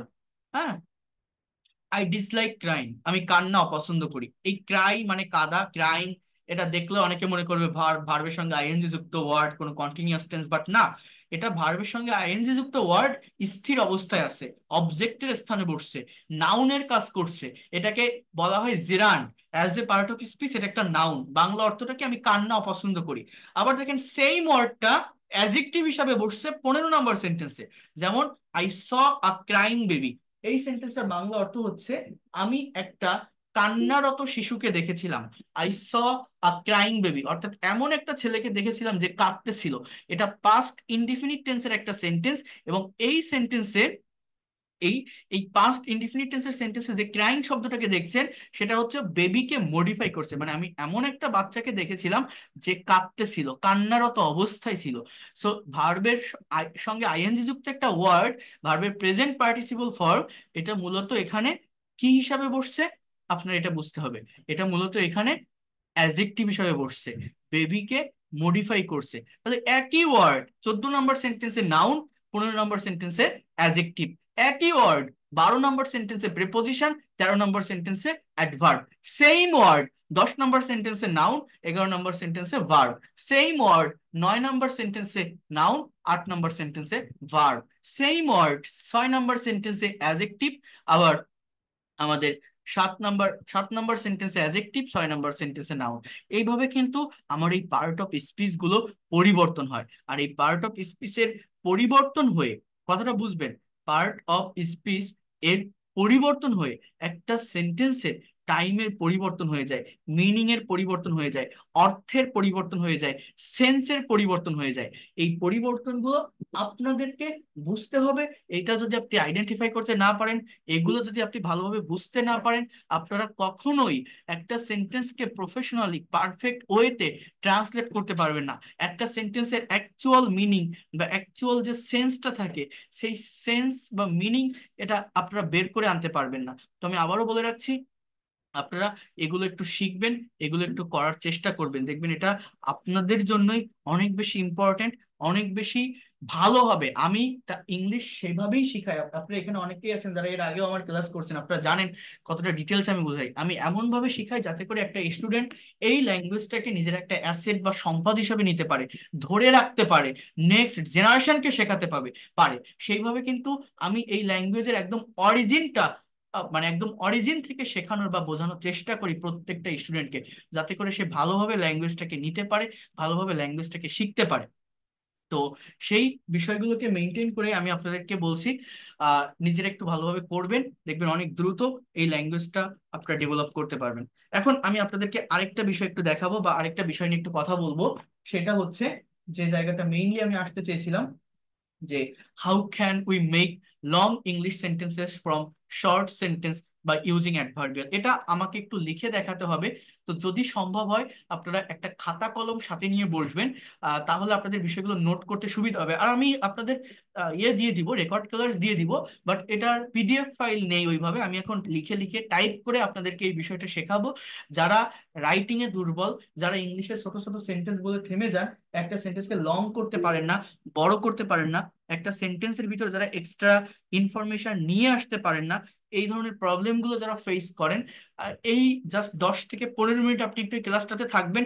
আশা করি এই প্রবলেম গুলো থেকে আপনি সম্পূর্ণরূপে ওভারকাম করতে পারবেন। এই প্রবলেমটা থেকে আপনি অনেক ভালোভাবে ওভারকাম করে ল্যাঙ্গুয়েজটাকে নিজের একটা অ্যাসেট বা সম্পদ হিসাবে আপনি নিতে পারবেন। নিজের একটা অ্যাসেট বা সম্পদ হিসাবে নিয়ে আপনি কি বলবো, অনেক ভালোভাবে আপনি এগোতে পারবেন। আমি আমি এই কথাটুকু আপনাকে অ্যাসিওর করতে পারি। এবং এটা যে কতটা ইফেক্টিভ একটা স্ট্র্যাটেজি, আপনারা মানে না শেখা পর্যন্ত আপনি এই বিষয়টাকে অনুধাবন করতে পারবেন না, ইমাজিন করতে পারবেন না। তো সবাই একটু মনোযোগ দিয়ে বিষয়গুলোকে দেখার চেষ্টা করবেন, বোঝার চেষ্টা করবেন। আমি ভালোভাবে দেখাচ্ছি। দেখেন, আপনারা প্রথমে একটা আহ আচ্ছা, আমি একটা কথা বলে রাখি, আমি প্রত্যেকটা ক্লাসের শুরুতে প্রত্যেকটা স্টুডেন্টকে এই বিষয়টা দেখাই। সেটা হচ্ছে, গত ক্লাসে আমি বলছিলাম, যারা গত ক্লাসে লাস্ট পর্যন্ত ছিলেন, সেটা হচ্ছে for making any kinds of English sentence we need a particular structure. If you would like to make any kinds of sentences in English, you have to know a particular structure. The structure is, first of all, you need a subject. যে কোনো একটা sentence তৈরি করতে গেলে আমাদের প্রথমে একটা সাবজেক্টের দরকার। আমার কথাগুলো একটু মনোযোগ দিয়ে বুঝবেন। এই সাবজেক্টের স্থানে আমাদের নাউন অথবা প্রোনাউন বসাতে হয়। নাউন প্রোনাউন গুলো কি? ওই যে বললাম, আমি এতক্ষণ ধরে যে আলোচনাটা করলাম, যে কোনো ইংলিশ সেন্টেন্স তৈরি করতে গেলে, ইংলিশের যে কোনো কথা বলতে গেলে আপনাকে কি করতে হবে? যে কোনো সেন্টেন্স তৈরি করতে গেলে বা ইংলিশে যে কোনো কথা বলতে গেলে আপনাকে সাবজেক্ট ব্যবহার করতে হবে। এবং যে সেন্টেন্স গুলো আপনি লিখবেন, সেন্টেন্সের যে ওয়ার্ড গুলো থাকবে, সেই ওয়ার্ড গুলো একটা না একটা পার্ট অফ স্পিচ হবে। সেই জায়গায় সাবজেক্টের স্থানে এবং শুরুতে যে পার্ট অফ স্পিচটা হয়, সেটা হচ্ছে আমাদের নাউন। এই নাউনের পরে মানে সাবজেক্টের পরে আমাকে ভার্ব বসাতে হয়, ভার্বের পরে এক্সটেনশন বসে। এই জিনিসটার কথা আমি একটু ডিটেলসে ক্লিয়ার করে বলি আপনাদের। আপনারা যারা ছোটবেলা থেকে ইংরেজি শিখে আসছেন, এখন অনার্স মাস্টার্স ইভেন বিভিন্ন জবের ভিতর ইনভলভ আছেন, তারপরেও আপনারা এই এক্সটেনশনের জায়গাটা বোঝেন না। অনেকে এইটাই জানেন যে একটা সেন্টেন্স তৈরি করতে গেলে আমার subject plus verb plus object লাগে, সাবজেক্ট ভার্ব অবজেক্ট, এইভাবে একটা সেন্টেন্স হয়। বাট না, অবজেক্ট না, এটাকে বলবেন এক্সটেনশন। কারণ এই জায়গাটাতে শুধু অবজেক্ট বসে না, এই জায়গাটাতে এই অবজেক্টের পাশাপাশি থাকে কমপ্লিমেন্ট। এই কমপ্লিমেন্ট জিনিসটাকে, এটা আপনাকে চিনতে হবে। এই জায়গাটাতে এর পাশাপাশি থাকে অ্যাডভার্বিয়ালস। এই অ্যাডভার্বিয়াল জিনিসটা কি, এটাকে আপনার চিনতে হবে। এই যে স্ট্রাকচারটা লিখলাম আমি, ইংলিশে যে কোনো সেন্টেন্স তৈরি করতে গেলে মেইনলি বা মোস্ট অফ দ্য টাইম আপনার এই স্ট্রাকচারটা মেনটেন করতে হবে। এই অবজেক্ট কাকে বলে জানেন? কোনো সেন্টেন্সের ভার্বকে কি বা কাকে দ্বারা, হোয়াট এবং হুম দ্বারা প্রশ্ন করে যদি উত্তর পাওয়া যায়, তাকেই অবজেক্ট বলা হয়। এই ছাড়া অন্য কোনোভাবে অবজেক্ট আসে না। যেমন আমি যদি এরকম একটা সেন্টেন্স বলি যে হি গোস টু স্কুল, তাহলে হিটা সাবজেক্ট, গোসটা ভার্ব। এখন আপনি বলবেন টু স্কুলটা অবজেক্ট? না, এই টু স্কুল অবজেক্ট না। এটা কি জানেন? এটা হচ্ছে অ্যাডভার্ব। এটাকে বলে অ্যাডভার্ব অফ প্লেস, একটা অ্যাডভার্বিয়াল ফ্রেজ। হ্যাঁ, এটা কোনো অবজেক্ট না। এই সেন্টেন্সটা কেউ আপনাকে দিয়ে যদি বলে এটার প্যাসিভ করো, তো আপনি কোনোদিনও করতে পারবে না। যে সেন্টেন্স অবজেক্ট থাকে না তার প্যাসিভ করা যায় না। এই যে গোস যে শব্দটা, এটা একটা ইনট্রানজিটিভ ভার্ব, অর্থাৎ যে সেন্টেন্সের অবজেক্ট নেই সেই সেন্টেন্সের ভার্বকে ইনট্রানজিটিভ ভার্ব বলে। তো যেখানে ট্রানজিটিভ ভার্ব থাকে না, তার প্যাসিভ করা যায় না। এইগুলো বুঝতে হয়। আবার আমি যদি বলি হি ইজ আ স্টুডেন্ট, এই স্টুডেন্ট শব্দটা কি কোনো অবজেক্ট? না, এটা কোনো অবজেক্ট না, এটারও কোনো প্যাসিভ করা যায় না। এটাকে বলা হয় কমপ্লিমেন্ট। এটা কমপ্লিমেন্ট যুক্ত একটা সেন্টেন্স। কমপ্লিমেন্ট কাকে বলে জানেন? কোন সেন্টেন্সের সাবজেক্ট এবং অবজেক্ট একই ব্যক্তি বা বস্তু হলে তাকে কমপ্লিমেন্ট বলে। অর্থাৎ যে সাবজেক্ট থাকে সেই অবজেক্ট হয়। অর্থাৎ অ্যাম, ইজ আর ওয়াজ আর এই বি ভার্ব গুলো যে সেন্টেন্সে মেইন ভার্ব হিসাবে বসে, তাকে কমপ্লিমেন্ট যুক্ত সেন্টেন্স বলে। ইভেন কিছু মেইন বা ফাইনাইট ভার্বও আছে যেগুলো বি ভার্ব দিয়ে রিপ্লেস করা যায়, সেগুলোকেও কমপ্লিমেন্ট যুক্ত সেন্টেন্স বলে। তো এগুলো পরে দেখাবো আমি আপনাদেরকে। তো মেইনলি যেটা বোঝানোর চেষ্টা করছি সেটা হচ্ছে, how can we make long English sentences from short sentence. তাহলে আমি কি বললাম? আমার ভার্বের পরে যে জায়গাটা থাকে সবসময় যে সেই জায়গাগুলো অবজেক্ট, এটা না কিন্তু। তাহলে দেখেন, এই হেডলাইনটা একটু দিবেন যদি সম্ভব হয়। Is it possible, please take a pen and paper with you. এই হেডলাইনটা দিবেন, how can we make long English sentence from short sentences. কিভাবে আমরা ছোট ছোট ইংরেজি সেন্টেন্স থেকে অনেক বড় সেন্টেন্স বা বাক্যগুলো ইংলিশে তৈরি করতে পারে। এই বিষয়গুলো আমরা একটু দেখবো বা আপনাদেরকে আমি একটু দেখাবো। এই হেডলাইনটা দিবেন। তো প্রথমত আমাদের এখানে কিছু স্টেপ ফলো করতে হবে। আপনারা জানেন আমি গতকাল এই বিষয়গুলো নিয়ে একটু কথা বলেছিলাম বা দেখিয়েছিলাম।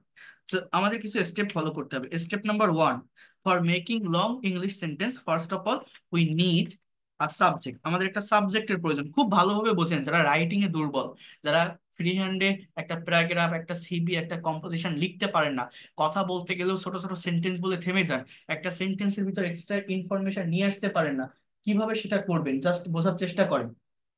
We need a subject. Subject মানে কি? একটা সেন্টেন্সের সাবজেক্ট কি হয়? একটা কথা যখন বলা হয়, একটা কাজ যখন করা হয়, কেউ তো একজন করবে, কেউ তো একজন বলবে। অর্থাৎ একটা সেন্টেন্সের সাবজেক্ট হতে পারে আই, অথবা উই, অথবা ইউ, অথবা হি, অথবা শি, অথবা রহিম, অথবা করিম। এইগুলোই কিন্তু মূলত আমার একটা সেন্টেন্সের সাবজেক্ট হয়ে থাকে। এর বাইরে আর কিছু না। এরকম নির্দিষ্ট একটা সার্কেলের ভিতর এই সাবজেক্ট গুলো থাকে। এই সাবজেক্টের পরে যে কোনো সেন্টেন্স তৈরি করতে গেলে আমার ভার্ব লাগে। অর্থাৎ step number two, we need a verb. We need a verb. এই ভার্বটা কি? Verb is a word that denotes being, having or doing something. কোনো কিছু করা, হওয়া, থাকা, চলা, বলা, লেখা, দেওয়া, নেওয়া, খাওয়া, এগুলোকে আমরা ভার্ব বলি। যেমন এই যে ইট মানে খাওয়া, প্লে মানে খেলা, এই ড্রাইভ মানে চালানো, এই বাই মানে কেনা, এই ইনভাইট মানে নিমন্ত্রণ করা, হ্যাঁ, কাম মানে আসা, টেক মানে নেওয়া, গিফট মানে দেওয়া। তো এই যে ওয়ার্ড গুলো আমি লিখছি, এই প্রত্যেকটা ওয়ার্ড আমার কি? ভার্ব না? এই যে স্পিক মানে বলা, ড্র মানে আঁকা, হ্যাঁ, এই যে প্রত্যেকটা ভার্ব, এই ভার্ব গুলো আমরা কোথায় বসিয়ে থাকি একটা সেন্টেন্সে? ভার্ব গুলো একটা সেন্টেন্সে আমরা কিন্তু সাবজেক্টের পরে বসে। আচ্ছা, এরপরে আসবে step number three. Step number three সেটা কি? সেটা হচ্ছে অবজেক্ট লাগবে। একটা সেন্টেন্সের সাবজেক্ট আর ভার্ব বসানোর পর একটা সেন্টেন্সকে কমপ্লিট করতে গেলে আমার অবজেক্টের প্রয়োজন হয়। অবজেক্ট কিভাবে পেতে হয় জানেন? ভার্বকে যদি কি বা কাকে দ্বারা প্রশ্ন করেন তাহলে অবজেক্ট পাওয়া যায়। যেমন ask the question to the verb, two the verb, ask the question to the verb with what and whom, what and whom, for getting object। কি বললাম? ask the question to the verb with what and whom, for getting object। ওকে, এরপরে কি দেখেন? Step number four, এটা হচ্ছে main step. এই 3 number step বসালে যে কোনো কমপ্লিট সেন্টেন্স হয়, এবং আমরা ওইভাবেই সেন্টেন্স তৈরি করতে অভ্যস্ত। আমরা ওইভাবে সেন্টেন্স লিখি, যেমন I read a book, he writes a letter, they go to school. এইভাবে আমরা সেন্টেন্স বলি। বাট আমরা একটা সেন্টেন্সকে এতটুকুর ভিতরে কি সীমাবদ্ধ রাখবো? একটা সেন্টেন্সকে কি লং করতে পারি না, বড় করতে পারি না? আমরা কি একটা সেন্টেন্সের ভিতরে এক্সট্রা ইনফরমেশন আনতে পারি না? অবশ্যই পারি। কিভাবে সেটা পারি?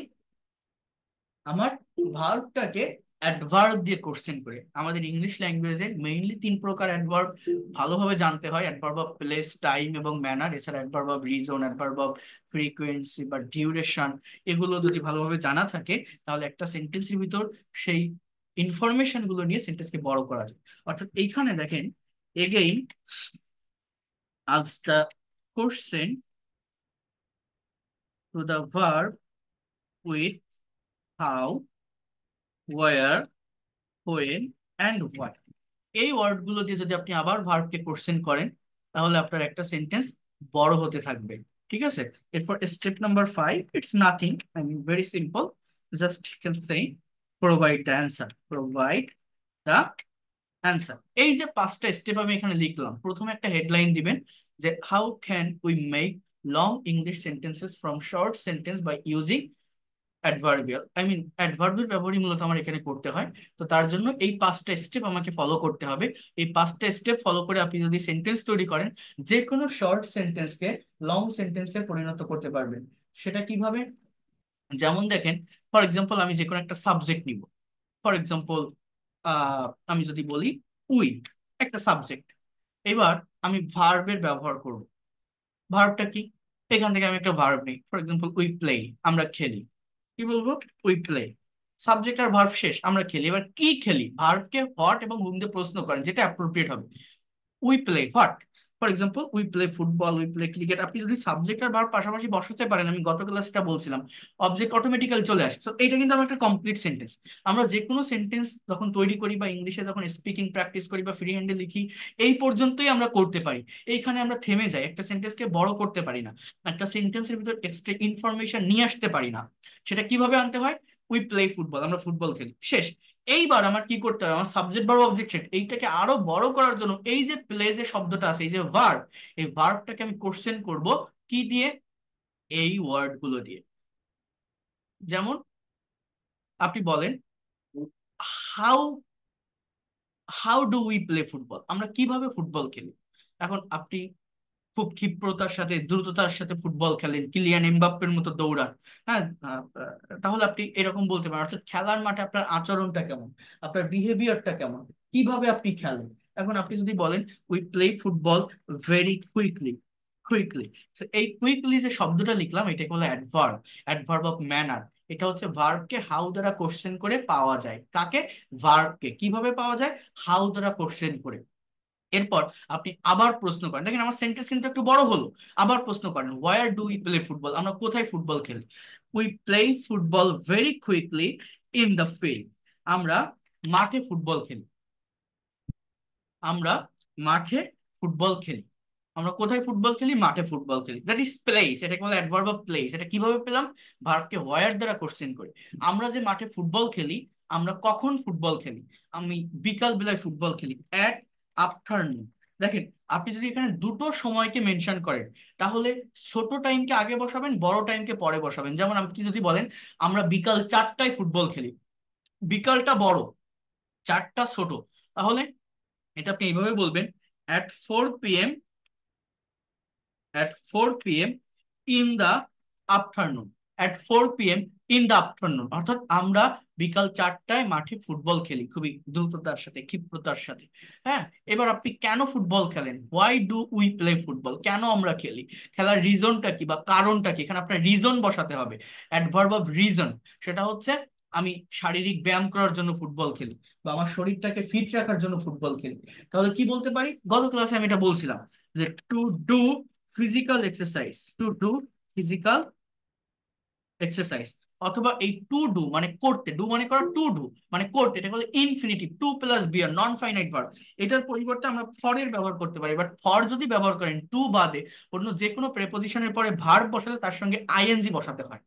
হ্যাঁ, তাহলে এটা আপনি এইভাবে বলতে পারেন যে ফর ডুইং ফিজিক্যাল এক্সারসাইজ। তো দেখেন আমার এই সেন্টেন্সটা কতটুকু ছিল, জাস্ট এই ফুটবলেই কিন্তু ফুল স্টপ ছিল, বাট এই জায়গা থেকে একটা সিম্পল সেন্টেন্সকে আমি কত বড় করলাম, একটা সেন্টেন্সের ভিতর জাস্ট ফ্রেজের ব্যবহার করে করে এই এক্সারসাইজ পর্যন্ত নিয়ে আসলাম। এখানে আপনার কাজ হচ্ছে ভিতর থেকে একটু প্রেপোজিশনের ব্যবহারটা জানা, যে প্রেপোজিশন মূলত কোথায় ব্যবহার করতে হবে, কোথায় ইউজ করতে হবে।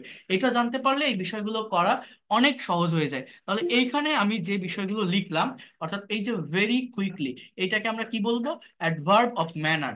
ইন দ্য ফিল্ড, এটাকে আমরা কি বলবো? Adverb of place. At 4 p.m. In the afternoon, এটাকে আমরা কি বলবো? Adverb of time. To do or for doing physical exercise, এটাকে আমরা কি বলবো? Adverb of reason. অর্থাৎ হোয়াই হ্যাপেন, কেন ঘটে, কাজটা কেন হয়, এটাকে আমরা অ্যাডভার্ব অফ কি বলছি? Adverb of reason. সো এইভাবে অ্যাডভার্বের ব্যবহার করে, অর্থাৎ ভার্বকে ডাব্লিউএইচ ওয়ার্ড দ্বারা কোশ্চেন করে আপনারা যে কোনো শর্ট সেন্টেন্সকে, আমি আবারও বলছি, যে কোনো শর্ট সেন্টেন্সকে লং ইংলিশ সেন্টেন্সে পরিণত করতে পারবেন, just by using adverbial, just by using adverbial, আর কিছুই না। খুবই সহজ, খুবই সিম্পল, এবং অনেক ভালোভাবে এটা কমপ্লিট করা যায়, কাভার করা যায় যদি আপনারা নিজেরা একটু প্র্যাকটিস করেন। দেখেন, এটা নিজেদের প্র্যাকটিসের উপর ডিপেন্ড করে। আমি টিচার, আমি আপনাকে সঠিক একটা গাইডলাইন দিতে পারি, আমি আপনাকে কারেক্ট একটা স্ট্র্যাটেজি বলে দিতে পারি, বাট মেইন কাজটা কিন্তু আপনাদের করতে হবে, আপনার করতে হয়। এই দেখেন, যে সেন্টেন্সে দুটো অবজেক্ট থাকে সেগুলো আমরা কিভাবে করতে পারি। ফর এক্সাম্পল, আমি আরেকটা সেন্টেন্স একটু দেখাই। হি, এবার একটা ভার্ব নিলাম গিভ, গিভ মানে দেওয়া। আচ্ছা, গিভের পাস্ট ফর্ম গেভ। আপনি যদি ভার্বের ফর্মেট চেঞ্জ করেন, তাহলে কিন্তু টেন্সের চেঞ্জ হয়, টেন্সের পরিবর্তন হয়। আমি যদি বলি হি গেভ, এর বাংলা অর্থ কি? যে সে দিয়েছিল, সে দিয়েছিল, হি গেভ। সে কি দিয়েছিল, সে কি দিয়েছিল, বা কাকে দিয়েছিল। এই গেভকে দুটো ওয়ার্ড দিয়ে আপনি প্রশ্ন করতে পারবেন। So for example he gave me, সে আমাকে দিয়েছিল। What? He gave me a rose. এখানে কিন্তু দুটো অবজেক্ট আছে। দেখেন অবজেক্ট হচ্ছে দুই প্রকার, ভার্বকে হোয়াট এবং হুম দিয়ে কোশ্চেন করলে অবজেক্ট পাওয়া যায়। অবজেক্ট হচ্ছে দুই প্রকার। একটাকে বলা হয় ব্যক্তিবাচক অবজেক্ট, যেটা হুম দিয়ে কোশ্চেন করে পাওয়া যায়। কোন অবজেক্ট? ব্যক্তিবাচক অবজেক্ট, যেটাকে বলা হয় ইনডাইরেক্ট অবজেক্ট। আরেকটা হচ্ছে বস্তুবাচক অবজেক্ট, যেটা হট দিয়ে কোশ্চেন করলে পাওয়া যায়। বস্তুবাচক অবজেক্টটা কি? হট দিয়ে কোশ্চেন করলে পাওয়া যায়। এটাকে বলা হয় ডাইরেক্ট অবজেক্ট। তো এই কোনো সেন্টেন্সে দুটো অবজেক্ট থাকতে পারে, আবার কোনো সেন্টেন্সে একটা অবজেক্টও থাকতে পারে। তাহলে হি গেভ মি আ রোজ, সে আমাকে একটা গোলাপ দিয়েছিল, এখানে দুটো অবজেক্ট আছে, ব্যক্তিবাচক আছে, বস্তুবাচক আছে। এটা একটা কমপ্লিট সেন্টেন্স। এই সেন্টেন্স থেকে আমরা কিভাবে লং করতে পারি, এই সেন্টেন্সের ভিতর কিভাবে এক্সট্রা ইনফরমেশন আনতে পারি, এই গেভকে এবার আপনি প্রশ্ন করেন। সে যে আমাকে গোলাপ দিয়েছিল, কিভাবে দিয়েছিল? He gave me a rose very politely, সে খুবই ভদ্রতার সাথে আমাকে একটা গোলাপ দিয়েছিল। হ্যাঁ, বা আপনি এখানে বলতে পারেন very cordial, he gave me a rose very cordial, সে আমাকে খুবই আন্তরিকতার সাথে একটা গোলাপ দিয়েছিল। এই যে সেন্টেন্সটা আমি লিখলাম, এটা এটাকে বলা হয় অ্যাডভার্ব অফ কি? ম্যানার। এবার সে যে গোলাপ দিয়েছিল, হোয়ার, মানে কোথায় বসে সে আমাকে একটা গোলাপ দিয়েছিল। এখন আমি যদি বলি সে আমাকে পার্কে বসে একটা গোলাপ দিয়েছিল, অ্যাট পার্ক, ছোট জায়গার আগে অ্যাট প্রেপোজিশন বসাবেন, তুলনামূলক বড় জায়গার আগে ইন প্রেপোজিশন বসাবেন। অ্যাট পার্ক, সে যে পার্কে আমাকে একটা গোলাপ দিয়েছিল, কখন দিয়েছিল? যদি বলি গতকাল, জাস্ট ইয়েস্টারডে, এর আগে কোনো প্রেপোজিশন ইউজ করার দরকার নেই, প্রেপোজিশন এখানে ইউজ করা যায় না। ইয়েস্টারডে। অথবা আপনি যদি বলেন গতকাল সন্ধ্যায়, তখন আপনাকে এইভাবে লিখতে হবে, in the evening yesterday, just এইভাবে আপনি লিখবেন। এবার সে যে গোলাপ দিয়েছিল আমাকে, কেন দিয়েছিল? হোয়াই, রিজনটা কি? আমাকে প্রপোজ করার জন্য, for proposing me, are you can say to propose me, for proposing me. So এইভাবে জাস্ট ডাবল ইমেজ ওয়ার্ড দ্বারা কোশ্চেন করে, অ্যাডভার্ব দিয়ে কোশ্চেন করে যে কোনো শর্ট সেন্টেন্সকে লং সেন্টেন্সে পরিণত করা যায়। এই সেন্টেন্সটা কতটুকু ছিল? জাস্ট আমার কিন্তু এই রোজ পর্যন্ত ছিল, বাট এই জায়গা থেকে দেখেন আমি এই পর্যন্ত নিয়ে আসলাম, অর্থাৎ আমার এই ভেরি কোর্ডিয়ালি, এটাকে বলছি adverb of manner. At park, এটাকে বলছি adverb of place. In the evening yesterday, এটাকে বলছি অ্যাডভার্ব অফ টাইম। এবং ফর প্রপোজিং মি, এটাকে বলছি adverb of reason, why happen, কারণ। তো এইভাবে যে কোনো শর্ট সেন্টেন্সকে, আমি আবারও বলছি, আপনি লং সেন্টেন্সে পরিণত করতে পারেন অ্যাডভার্বের ব্যবহার করে, ভার্বকে ডাবল ইউএস ওয়ার্ড দ্বারা কোশ্চেন করে যে কোনো সেন্টেন্সকে আপনি বড় করতে পারেন। এই ড্রাইভ মানে চালানো। তাহলে আমি যদি বলি যে হি, বা for example Rahim, subject drive, Rahim চালায়, সাবজেক্ট ভার্ব শেষ, কি চালায়? হোয়াট? রহিম ড্রাইভস আ কার, এটা আমার অবজেক্ট, রহিম একটা গাড়ি চালায়। এইটাই কিন্তু একটা কমপ্লিট সেন্টেন্স। বাট এইখান থেকে সেন্টেন্সকে বড় করার জন্য কি করব? অ্যাডভার্ব দিয়ে প্রশ্ন করব, how does he drive a car? So Rahim drives a car very careful, সে খুবই সতর্কতার সাথে কেয়ারফুলি গাড়ি চালায়। কোথায় চালায়?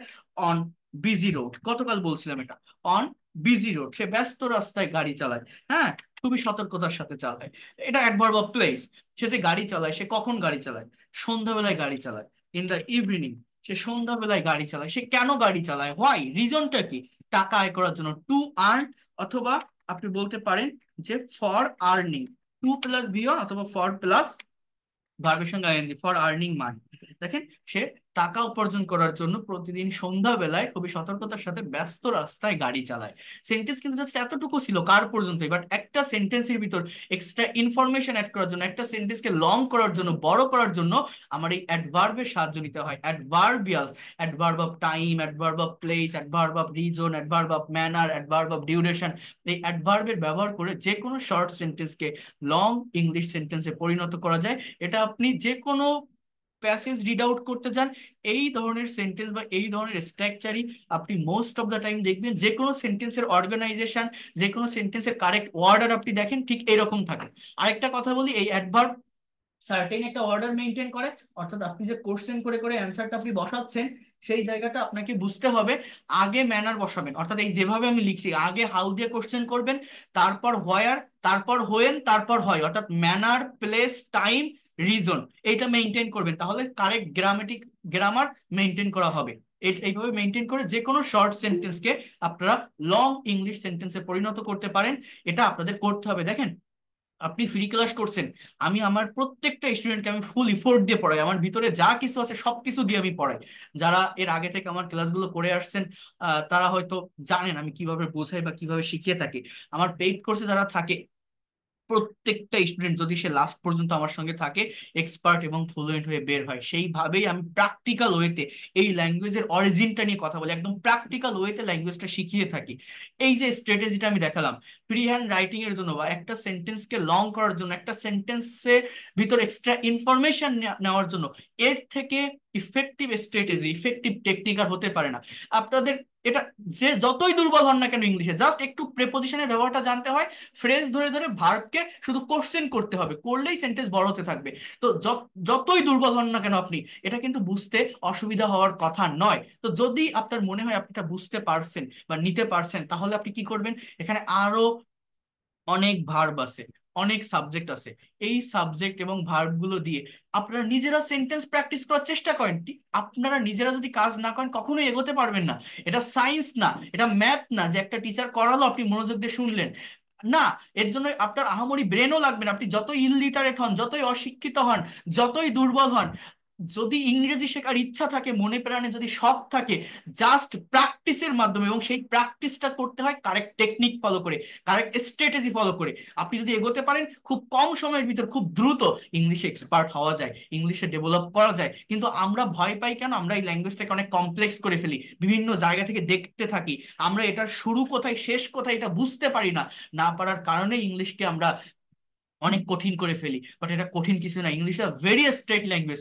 অ্যাটলিস্ট আমার এই ফ্রি ক্লাসগুলো আপনি করে যান, আপনার আমার কথা মনে থাকবে যে এরকম একটা লোক ছিল, এইভাবে ল্যাঙ্গুয়েজটা শিখাইছিল। দেখেন আমার অনেক স্টুডেন্ট আছে যারা আমার কাছ থেকে পড়ে তারা এখন নিজেরা ক্লাস করায়, কোর্স করায়। যেমন আমি যদি আপনাকে এইগুলো পড়াতাম, অনেকে এইগুলো পড়ালে বেশি এনজয় করতে, ভাবতো কত সুন্দর ইংরেজি শিখছি। যেমন আমি এখন গ্রামার করাইছি, এই গ্রামার হয়তো সবার ভালো লাগেনি, ভালো লাগেও না, কারণ গ্রামেটিক্যাল টপিক কঠিন। কিন্তু আমি যদি এইভাবে আপনাদেরকে পড়াতাম, যেমন এখানে যেগুলো ছিল, ওই যে এই দেখেন 120 স্পোকেন রুলস অ্যান্ড স্ট্রাকচার, যেমন অ্যাজ ওয়েল অ্যাজ এর ব্যবহার, subject plus verb plus adjective বা noun plus as well as plus adjective বা নাউন। যেমন মেয়েটি সুন্দরী সেই সাথে বুদ্ধিমতী, the girl is beautiful as well as intelligent, সে একজন ভালো শিক্ষক ভালো লেখকও। তাহলে এখানে আমি কি বলবো, he is a good teacher as well as good writer. তাহলে বাকিগুলো আপনারা করেন। অনেকে ভাবে কত সুন্দর পারতেছি, স্পোকেন রুল শিখতেছি, কমেন্টে উত্তর দেয়, ভাবে অনেক ভালো স্পোকেন ইংলিশ শিখতেছি। বাট বিশ্বাস করেন, এই ধরনের ছোট ছোট রুলস আর স্ট্রাকচার শিখে ঘোড়ার ডিম ছাড়া কিছু হয় না। ইংলিশ এক্সপার্ট হতে গেলে, প্রফেশনাল হতে গেলে, ল্যাঙ্গুয়েজটাকে নিজের অ্যাসেট বা সম্পদ হিসাবে নিতে গেলে, নেক্সট জেনারেশনকে যদি আপনি শেখাতে চান, আপনার এই ল্যাঙ্গুয়েজের অরিজিনটা বুঝতে হবে। কতগুলো বিষয় নিয়ে আলোচনা করলাম এই আজকের ক্লাসে, একটু ভেবে দেখেন। সেই জিরান ইনফিনিটিভ পার্টিসিপল থেকে পার্ট অফ স্পিচ, সেই পার্ট অফ স্পিচকে প্র্যাকটিক্যালি ইউজ করা, ফ্রেজ ধরে ধরে লং সেন্টেন্স তৈরি করা। আরো দেখাবো, আরেকটু ওয়েট করেন, আরো দেখাবো।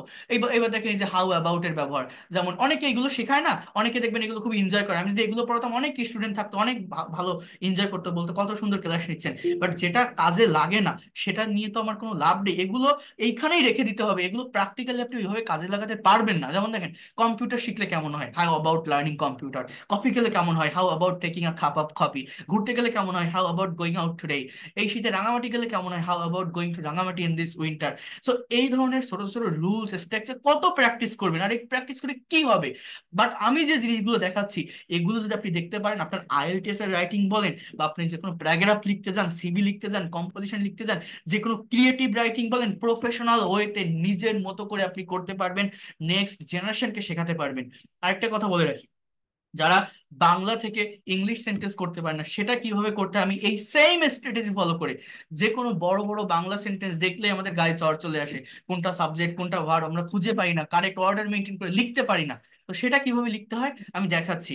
বাট একটা কথা আমি বলে রাখি, আমার পেইড কোর্সের স্টুডেন্ট যদি আপনারা হতেন, তাহলে আমি আপনাদেরকে কাজ দিতে পারতাম, সেখানে অ্যাসাইনমেন্ট গ্রুপ থাকে, তারা নতুন নতুন সেন্টেন্স তৈরি করে সাবমিট করে, সেখানে ভুল হলে আমি আবার ধরাই দেই। বাট আপনারা তো কেউ আমার পেইড করছেন না, আপনারা এখানে ফ্রি ক্লাস করছেন।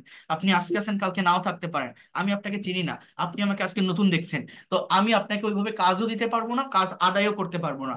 যদি আপনার মনে হয় এই জিনিসগুলো ইফেক্টিভ, কাজে লাগার মতো, শেখার মতো, টেকনিক গুলো ভালো, তাহলে নিজেরা পারলে একটু চর্চা করবেন, চেষ্টা করবেন নতুন একটা সাবজেক্ট নিয়ে, ভার্ব নিয়ে, ডাব্লিউএইচ ওয়ার্ড দিয়ে এভাবে কোশ্চেন করে করে বড় বড় সেন্টেন্স তৈরি করার চেষ্টা করবেন, দেখবেন পারবেন। এগুলো যদি একবার যদি শিখে নিতে পারেন, এটা তো ভাষা, একটা ল্যাঙ্গুয়েজ, এটা খাওয়ার জিনিস না বা পরা পোশাক না যে পোশাকটা ছিঁড়ে গেল, হজম হয়ে গেল। আমার একটা বিদ্যা, একটা জ্ঞান একবার নিতে পারলে সারা জীবন আপনি ধরে রাখতে পারবেন। নিজের ভিতরে একটা কনফিডেন্ট পাবেন, একটা স্মার্টনেস আপনার ভিতরে চলে আসবে। তো পারলে একটু প্র্যাকটিস করবেন। অনেকে বলে আপনার পেইড কোর্স আর ফ্রি কোর্সের পার্থক্য কি? পার্থক্য এইটা, পেইড কোর্সে এই ওয়ান ওয়ে কমিউনিকেশন হয়, আর পেইড কোর্সে যারা থাকে, যারা আসে, সেখানে টু ওয়ে কমিউনিকেশন হয়। তাদেরকে আমি কাজ দিতে পারি, কাজ আদায় করে নিতে পারি, আমার গাইডলাইনের মধ্যে থেকে তারা দ্রুত এক্সপার্ট এবং ফ্লুয়েন্ট হয়ে বের হয়। বাট ফ্রি ক্লাসে তো কারো দায়িত্ব নেওয়া যায় না ওইভাবে, বা ওইভাবে আপনি এগোতে পারলেন কি না পারলেন আমি নিজেও দেখি না, বা আপনার প্র্যাকটিস থাকলো কি না থাকলো। এখানে যারা ফ্রি ক্লাস করছেন আপনারা, আজকে আমার কাছে ক্লাস করছেন, কালকে হয়তো আরেকটা সুযোগ পাবেন অন্য কোনো জায়গায় এরকম ক্লাস করার, সেখানে যাবেন। পরের দিন হয়তো ইউটিউবে দেখবেন, তারপরের দিন ফেসবুক পেজে দেখবেন। বাট আপনারা নিজেরা কোশ্চেন করে দেখেন নিজেকে।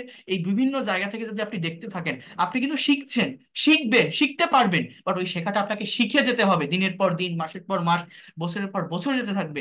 আপনিও শিখবেন, ওই শেখা শেষ নামাতে পারবেন না, নিজের ভিতর কনফিডেন্ট পাবেন না যে না আমি এখন ইংলিশ পারি। বাট আপনি যদি একটা মেন্টরের অধীনে আসেন, যদি কারেক্ট স্ট্র্যাটেজি ফলো করে এগোতে পারেন, যদি বুঝতে পারেন যে আমার শুরু কোথায় শেষ কোথায়, আমি এই জায়গা থেকে শুরু করব এখানে শেষ করব, যদি এই জিনিসটা থাকে যেটা আমি আমার পেইড কোর্সে প্রোভাইড করে থাকি, তাহলে কি হবে? আপনি কনফিডেন্টের সাথে খুব কম সময়ের ভিতর এই ল্যাঙ্গুয়েজটাকে নিজের একটা অ্যাসেট বা সম্পদ হিসাবে নিয়ে আপনি আপনার যে কোনো জায়গায়, যেখানে আপনি এটাকে মানে অ্যাডাপ্ট করতে চান, যেখানে আপনি এটাকে ডেভেলপ করতে চান, কাজে লাগাতে চান, আপনি পারবেন। সেটা কোনো মাল্টি ন্যাশনাল কোম্পানিতে হোক, সেটা আপনি নিজে ইংলিশে মাস্টার হতে চান, টিচার হতে চান সেই ক্ষেত্রে হোক, বা যে কোনো জায়গায় আপনার বিজনেস হোক বা গভর্নমেন্ট জবের জন্য হোক, যে কোনো জায়গায় আপনি কাজে লাগাতে পারবেন। আমি সেইভাবে প্রত্যেকটা স্টুডেন্টকে শিখাই।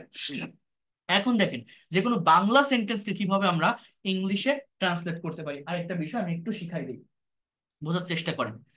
তো আমার ওই ফ্রি ক্লাস আর পেইড কোর্সের পার্থক্য এটাই। তারপর আমি এই ফ্রি ক্লাসে কিন্তু অনেক ইফোর্ট দিয়ে অনেক পরিশ্রম করেই পড়াই। আপনারা যারা ক্লাসগুলো দেখছেন তারা জানেন আমার হয়তো এরকম হাজার হাজার লাখ লাখ সাবস্ক্রাইবার নেই, আমি একটা পার্মানেন্ট জবের ভিতরে আছি। আমি যদি এইটা নিয়ে কাজ করতাম, এইটা নিয়ে থাকতাম, তাহলে অনেক কিছু করতে পারতাম। আমি ওইভাবে কন্টেন্ট ক্রিয়েট করতে পারি না, বা ওইভাবে সময়ও পাই না। এই যা ক্লাস নিচ্ছি এইটারই রেকর্ড আমি প্রোভাইড করি, না কোনো এডিট করি, না কোনো কিছু কাটছাট করি, কিছুই না, ওইভাবে আমি টাইম পাই না। বাট আমি এইখানে আমার লেজার টাইম বা ফ্রি টাইমটাকে কাজে লাগে আমি পড়াই। কারণ আমি তো দেখছি বাংলাদেশে হাজার হাজার কোচিং সেন্টার আছে, প্রতিষ্ঠান আছে, কারো নাম বলবো না, তারা লক্ষ লক্ষ সাবস্ক্রাইবার, কত ধরনের রংচটা বিজ্ঞাপন দিয়ে দিয়ে ইংরেজি শেখায়, বা মানে কিভাবে দেখায় আমি দেখছি, কত স্টুডেন্ট শেখে, বাট প্রপারলি শিখতে পারে কতজন। এই জন্য আমি এই জিনিসটা বোঝানোর জন্য যে আপনি যে ইংরেজি শিখছেন, আপনি যে শিখবেন, শেখার মেইন ওয়েটা কি, অ্যাকচুয়াল ওয়েটা কি, এইটা দেখানোর জন্য আমি এখানে স্টুডেন্টদেরকে আমি শিখিয়ে থাকি, যে আপনি দেখে যান। আপনাদের কারোর পেইড কোর্স করতে হবে না, পেইড কোর্স যারা করে তারা এমনিতে করে। পেইড কোর্সের জন্য আমি এগুলো যে পড়াচ্ছি, মানে একটা দুইটা তিনটা ডেমো ক্লাস এরকমও না, এই ফ্রি ক্লাস থেকে যাতে আপনি আপনার সম্পূর্ণ ডেভেলপমেন্ট পান, ভালো একটা ফাউন্ডেশন যাতে আপনার আসে, সেইভাবে আমি কিন্তু এই ক্লাসগুলো কন্টিনিউ করে যাচ্ছি। আবারও বলছি, একটা দুইটা তিনটা ক্লাস নিয়ে আমি থেমে যাব না। আপনার এই ফ্রি ক্লাসগুলো অনেকগুলো ক্লাস পাবেন। ক্লাস করার পর আপনি আমাকে মনে রাখবেন, এতটুকু আমি বলতে পারি, যদি আমাকে পজিটিভ মাইন্ডে নিতে পারেন। কারণ আমি সেইভাবেই প্রত্যেকটা স্টুডেন্টকে শিখাই, শিখিয়ে থাকি। আর যারা পেইড কোর্স করে আমার বলা লাগে না, তারা এমনিতেই আসে। যেমন গতকাল একটা ফ্রি ক্লাস আমি নিয়েছি এই এই আপনাদের ব্যাচে, একটা ক্লাস থেকেই প্রায় 13 জন স্টুডেন্ট ভর্তি হয়েছে। ইমাজিন করতে পারেন একটা মানুষের প্রতি কতটা বিশ্বাস থাকলে, কতটা ভরসা থাকলে জাস্ট একটা ক্লাস থেকেই 13 জন স্টুডেন্ট ভর্তি হয়ে যায় এই 9 তারিখে যে পেইড কোর্স হবে সেইটার জন্য। এটা যারা হয় তারা এমনিতেই হয়। তো যেটা আমি বলছি আপনাদেরকে, সেটা হচ্ছে আমরা কিভাবে বাংলা সেন্টেন্স, আমাকে একটু টাইম দিবেন, আমি বাংলা একটা সেন্টেন্স এখন লিখবো। এটা বাংলা লিখতে গেলে টাইপিং এর একটু লেট হয়, আমি দেখাচ্ছি, জাস্ট একটা মিনিট একটু টাইম দিবেন। মনে করেন আমি এরকম একটা সেন্টেন্স লিখবো, সে তার, একটু ওয়েট করেন, মেয়ের জন্মদিন এর পার্টি, সে তার মেয়ের জন্মদিনের পার্টিতে গতকাল সন্ধ্যায়, গতকাল সন্ধ্যায় খুবই ভদ্রতার সহিত আমাকে নিমন্ত্রণ করেছিল। জন্মদিনটি জন্মদিনটি উদযাপন করার জন্য। হ্যাঁ, কি লিখলাম একটু দেখে আমি বুঝিনি। আচ্ছা, নিমন্ত্রণ, এই বানানটা ঠিক করতে হবে। নিমন্ত্রণ। ধুর, just একটা মিনিট ওয়েট করো।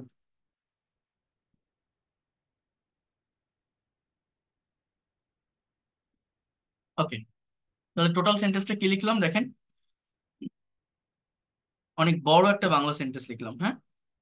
সেটা কি, যে সে তার মেয়ের জন্মদিনের পার্টিতে গতকাল সন্ধ্যায় খুবই ভদ্রতার সহিত আমাকে নিমন্ত্রণ করেছিল জন্মদিনটি উদযাপন করার জন্য। এই ধরনের সেন্টেন্স দেখলে আমরা অনেকে ইংলিশে এটা ট্রান্সলেট করতে পারি না, কোনটা সাবজেক্ট হবে, কোনটা ভার্ব হবে, কোন ওয়ার্ডের পর কোন ওয়ার্ড বসাবো, এটা আমরা সহজে বুঝতে পারি না। তো কিভাবে এই ধরনের সেন্টেন্স গুলোকে ইংলিশে ট্রান্সলেট করা যায়, জাস্ট একটু দেখার চেষ্টা করেন, বোঝার চেষ্টা করেন। দেখেন, প্রথমে আমার সাবজেক্ট লাগবে, ওই এই একই স্ট্র্যাটেজি একই ওয়ে ফলো করে, এই যে স্টেপগুলো দেখিয়েছিলাম এইটা ফলো করে আমরা করতে পারি। কিভাবে সেটা, প্রথমে দেখেন একটা সাবজেক্ট নিলাম হি। এবার ভার্ব, প্রত্যেকটা ইংলিশ সেন্টেন্সে সাবজেক্টের পরে ভার্ব বসাতে হয়, বাংলায় ভার্ব লাস্টের দিকে থাকে। যেমন এই সেন্টেন্সের ভার্বটা কিন্তু এইটা, এই যে নিমন্ত্রণ করেছিল, এই ওয়ার্ডটা কিন্তু এখানে মূলত ভার্ব। তাহলে নিমন্ত্রণ করা ইংরেজি কি, ইনভাইট। তাহলে ইনভাইটের পাস্ট ফর্ম কি, ইনভাইটেড। সাবজেক্টের পর ভার্বের পাস্ট ফর্ম, তাহলে হি ইনভাইটেড। এরপর হচ্ছে অবজেক্ট মি, মানে আমাকে, হি ইনভাইটেড মি, সে আমাকে নিমন্ত্রণ করেছিল। এই হচ্ছে সাবজেক্ট, ভার্ব এবং অবজেক্ট। আমি লিখলাম কিন্তু। এইবার কোথায় নিমন্ত্রণ করেছিল বা কিভাবে করেছিল, আগে হাউ দিয়ে প্রশ্ন করেন, ওই স্ট্র্যাটেজি ফলো করেন, অ্যাডভার্ব অফ ম্যানার বসান, যে খুবই ভদ্রতার সহিত। He invited me with very politely. হ্যাঁ, এবার কোথায় করেছিল, তার মেয়ের জন্মদিনের পার্টিতে। তাহলে এই কথাগুলোকে ফ্রেজ আকারে আমরা কিভাবে লিখতে পারি, দেখেন, তার মেয়ের জন্মদিনের পার্টিতে, on his daughters, on his daughter's birthday party, BARTH birthday party. কি লিখলাম, সে গতকাল সন্ধ্যায়, তাহলে কখন, গতকাল সন্ধ্যায়। আচ্ছা, তাহলে in the evening, in the evening yesterday. এরপর কি, যে কেন নিমন্ত্রণ করেছিল, জন্মদিনটি উদযাপন করার জন্য। তাহলে এখানে টু সেলিব্রেট বলতে পারেন, অথবা ফর সেলিব্রেটিং, উদযাপন করা। তাহলে two celebrate this birthday party. তাহলে টোটাল সেন্টেন্সটা কি লিখলাম একটু দেখেন। সাবজেক্ট হচ্ছে হি, ভার্ব হচ্ছে এই ইনভাইটেড, মিটা হচ্ছে আমার অবজেক্ট, আর এই উইথ ভেরি পলাইটলি, এটাকে আমি বলছি adverb of manner. On his daughter's birthday party, কোথায়, তার মেয়ের জন্মদিনের পার্টিতে। Adverb of place, adverb of place. এরপরে আরেকটা কি আছে, ইন দ্য ইভিনিং ইয়েস্টারডে, এটাকে বলছি adverb of time. Two celebrate this birthday party, এটা হচ্ছে আমার অ্যাডভার্ব অফ রিজন। তাহলে সেন্টেন্সটা কি ছিল, বাংলা, যে কোনো বাংলা সেন্টেন্সকে, আপনি বিশ্বাস করবেন কিনা জানি না, আপনি এরপর যে কোনো বই থেকে ট্রান্সলেশনের জন্য কোনো বাংলা সেন্টেন্স দেখবেন, আমি আরেকটা ক্লাস আমি করাবো এর উপর, প্যাসিভ ভয়েসের জন্য যেটা দরকার হয়। বাট সেটা করানোর পর আপনি যে কোনো বই থেকে সেন্টেন্স ট্রান্সলেশন করতে যাবেন, জাস্ট এই স্ট্র্যাটেজি ফলো করেই আপনি করতে পারবেন, এবং কারেক্ট ওয়েতে, without any kinds of grammatical mistake, you will be able to translate any kinds of sentences from Bengali to English. কি ছিল, সে তার মেয়ের জন্মদিনের পার্টিতে গতকাল সন্ধ্যায় খুবই ভদ্রতার সহিত আমাকে নিমন্ত্রণ করেছিল জন্মদিনটি উদযাপন করার জন্য। কি লিখছি, he invited me with very politely on his daughter's birthday party in the evening yesterday to celebrate this birthday party. তাহলে আমার with very politely, adverb of manner, on his daughter's birthday party, adverb of place, in the evening yesterday, adverb of time, to celebrate this birthday party, adverb of reason. ঠিক আছে, তো এইভাবে যে কোনো বাংলা সেন্টেন্সকেও ইংলিশে translate করা যায়, জাস্ট এই পাঁচটা ওয়ে ফলো করে। First of all, we need a subject, then verb, then object. How can we get object? Just ask the question to the verb with what and whom, then you will get object. After that, again you have to ask the question to the verb with how, where, when, why. Then you will get adverbial phrase. After that, you have to provide the answer. In this way, you can make so many long sentences. You can add so many information in any kinds of sentences where you will get actual finite verb. So that is the main things. এই যে বিষয়গুলো বললাম, আপনারা কি বুঝতে পারছেন এই বিষয়গুলো? নতুন কোনো কিছু কি শিখতে পারছেন? যা যা দেখালাম বা যে বিষয়গুলোর কথা বললাম, বোঝা যায়? ভালো লাগে জিনিসগুলো? নতুন কিছু শিখতে পারেন?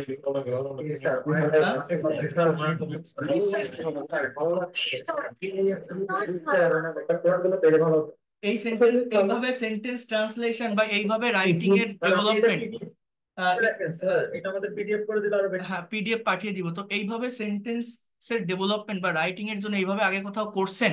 এই যে জিনিসগুলো আমি দেখালাম, যে স্ট্র্যাটেজি গুলো দেখালাম, যদি আপনার মনে হয় যে এগুলো ইফেক্টিভ, যদি আপনার দেখেন, আমি রেকর্ড টেকর্ড সব পাঠিয়ে দেবো, একটু ওয়েট করেন।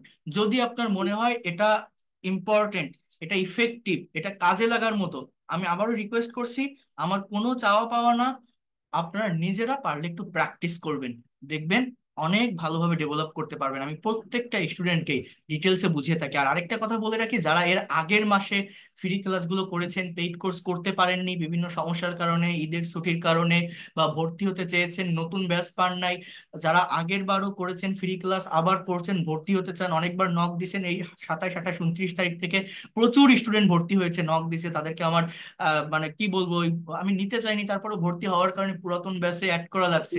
তো নতুন ব্যাচে যারা পড়তে চান, নতুন ব্যাচটা আগামী মঙ্গলবার অর্থাৎ নেক্সট উইক থেকে, অর্থাৎ 9 তারিখ থেকে শুরু হবে, এই রাত 10টাতে, 10টা থেকে 11টা ক্লাস টাইম। এবং এখানে কোর্স ফি 2000 টাকা, 1000 টাকা পে করে ক্লাস শুরু করতে পারবেন, বাকি 1000 টাকা পরবর্তী মাসে দিতে পারবেন, ভেঙে ভেঙে করতে পারবেন। যারা ইন্ডিয়া থেকে আছেন তারা গুগল পে বা ফোন পে করে করতে পারবেন। যারা এর আগে ক্লাস করেছেন আমার, তারা দ্রুত ভর্তি হয়ে যেতে পারেন, কারণ সিট খুবই সীমিত। আর যারা ফ্রি ক্লাস করছেন, যারা নতুন আজকে আমাকে দেখছেন, কালকে দেখেছেন, তারা ফ্রি ক্লাসগুলো করতে থাকেন।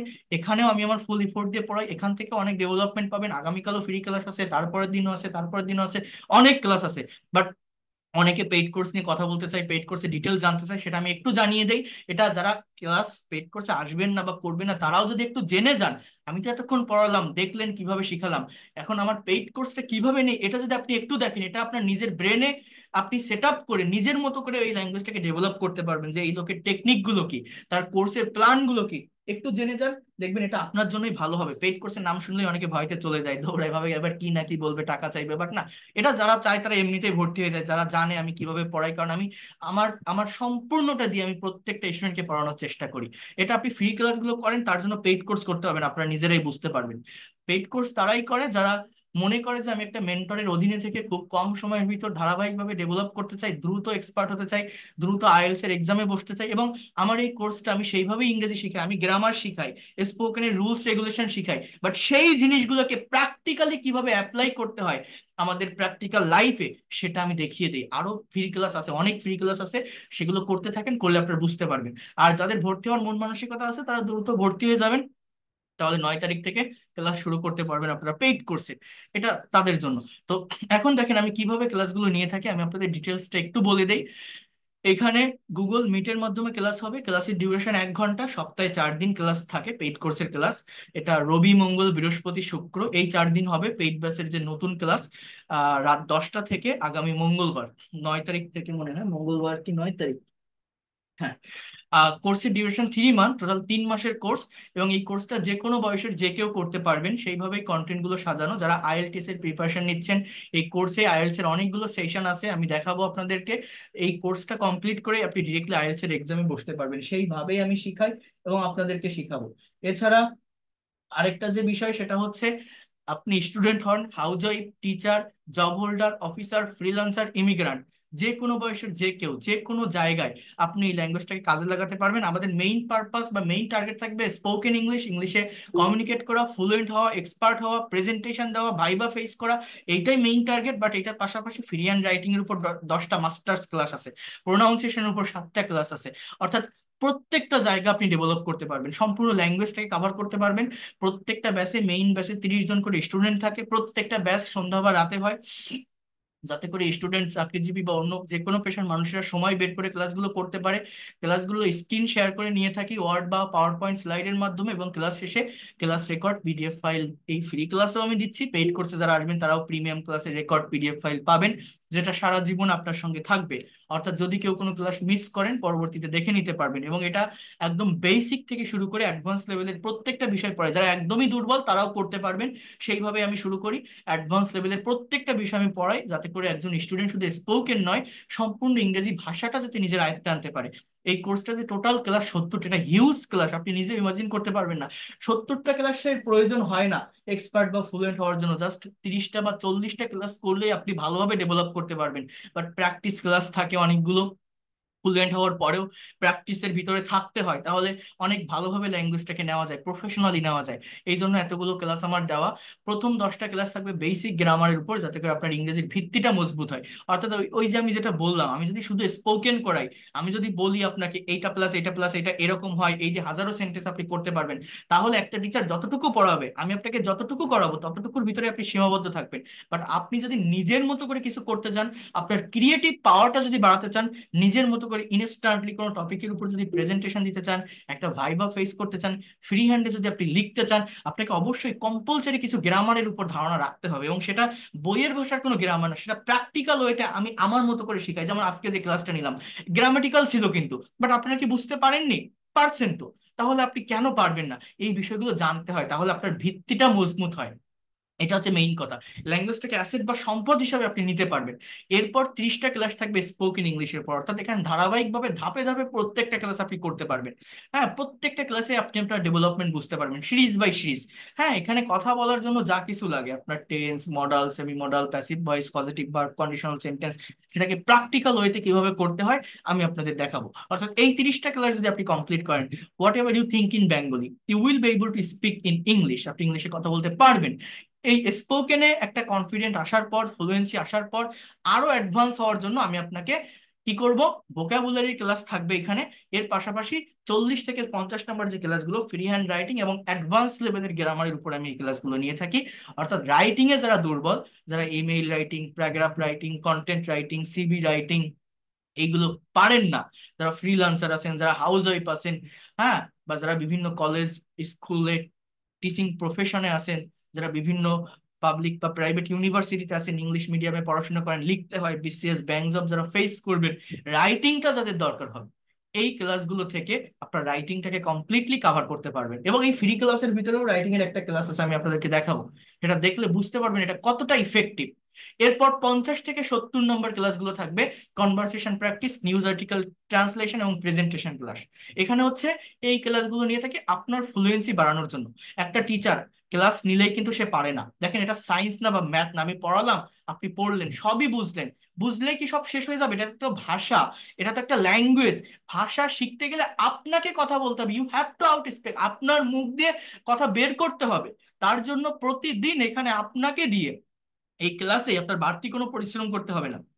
এই ক্লাসে একটা করে conversation practice, news article translation এবং প্রেজেন্টেশন ক্লাস আমি নিয়ে থাকি। সার্টেন টপিক থাকবে, তার উপর স্যাম্পল কোশ্চেন থাকবে, অ্যান্সার থাকবে। অ্যান্সারগুলো আমি বুঝাই দিব, একটা সেন্টেন্সের সাবজেক্ট কোনটা, ভার্ব কোনটা, অবজেক্ট কোনটা, ফ্রেজ কোনটা, অ্যাকচুয়াল মিনিংটা কি, কোন টেন্সে লেখা আছে, বোঝানোর পর আপনার মতো করে আপনি একটা প্রেজেন্টেশন তৈরি করবেন। সেখানে যে ভুলটা হবে আমি আবার ধরাই দিব। তো এইভাবে যদি করাতে থাকি, আপনি কেন পারবেন না? এই বিষয়গুলো ফ্রি ক্লাসের ভিতরেও দেখাবো। ক্লাসগুলো করতে থাকেন, পেইড কোর্স করতে হবে না, আপনি ফ্রি ক্লাস করলে আপনি বুঝতে পারবেন যে কিভাবে ডেভেলপমেন্টটা আসে।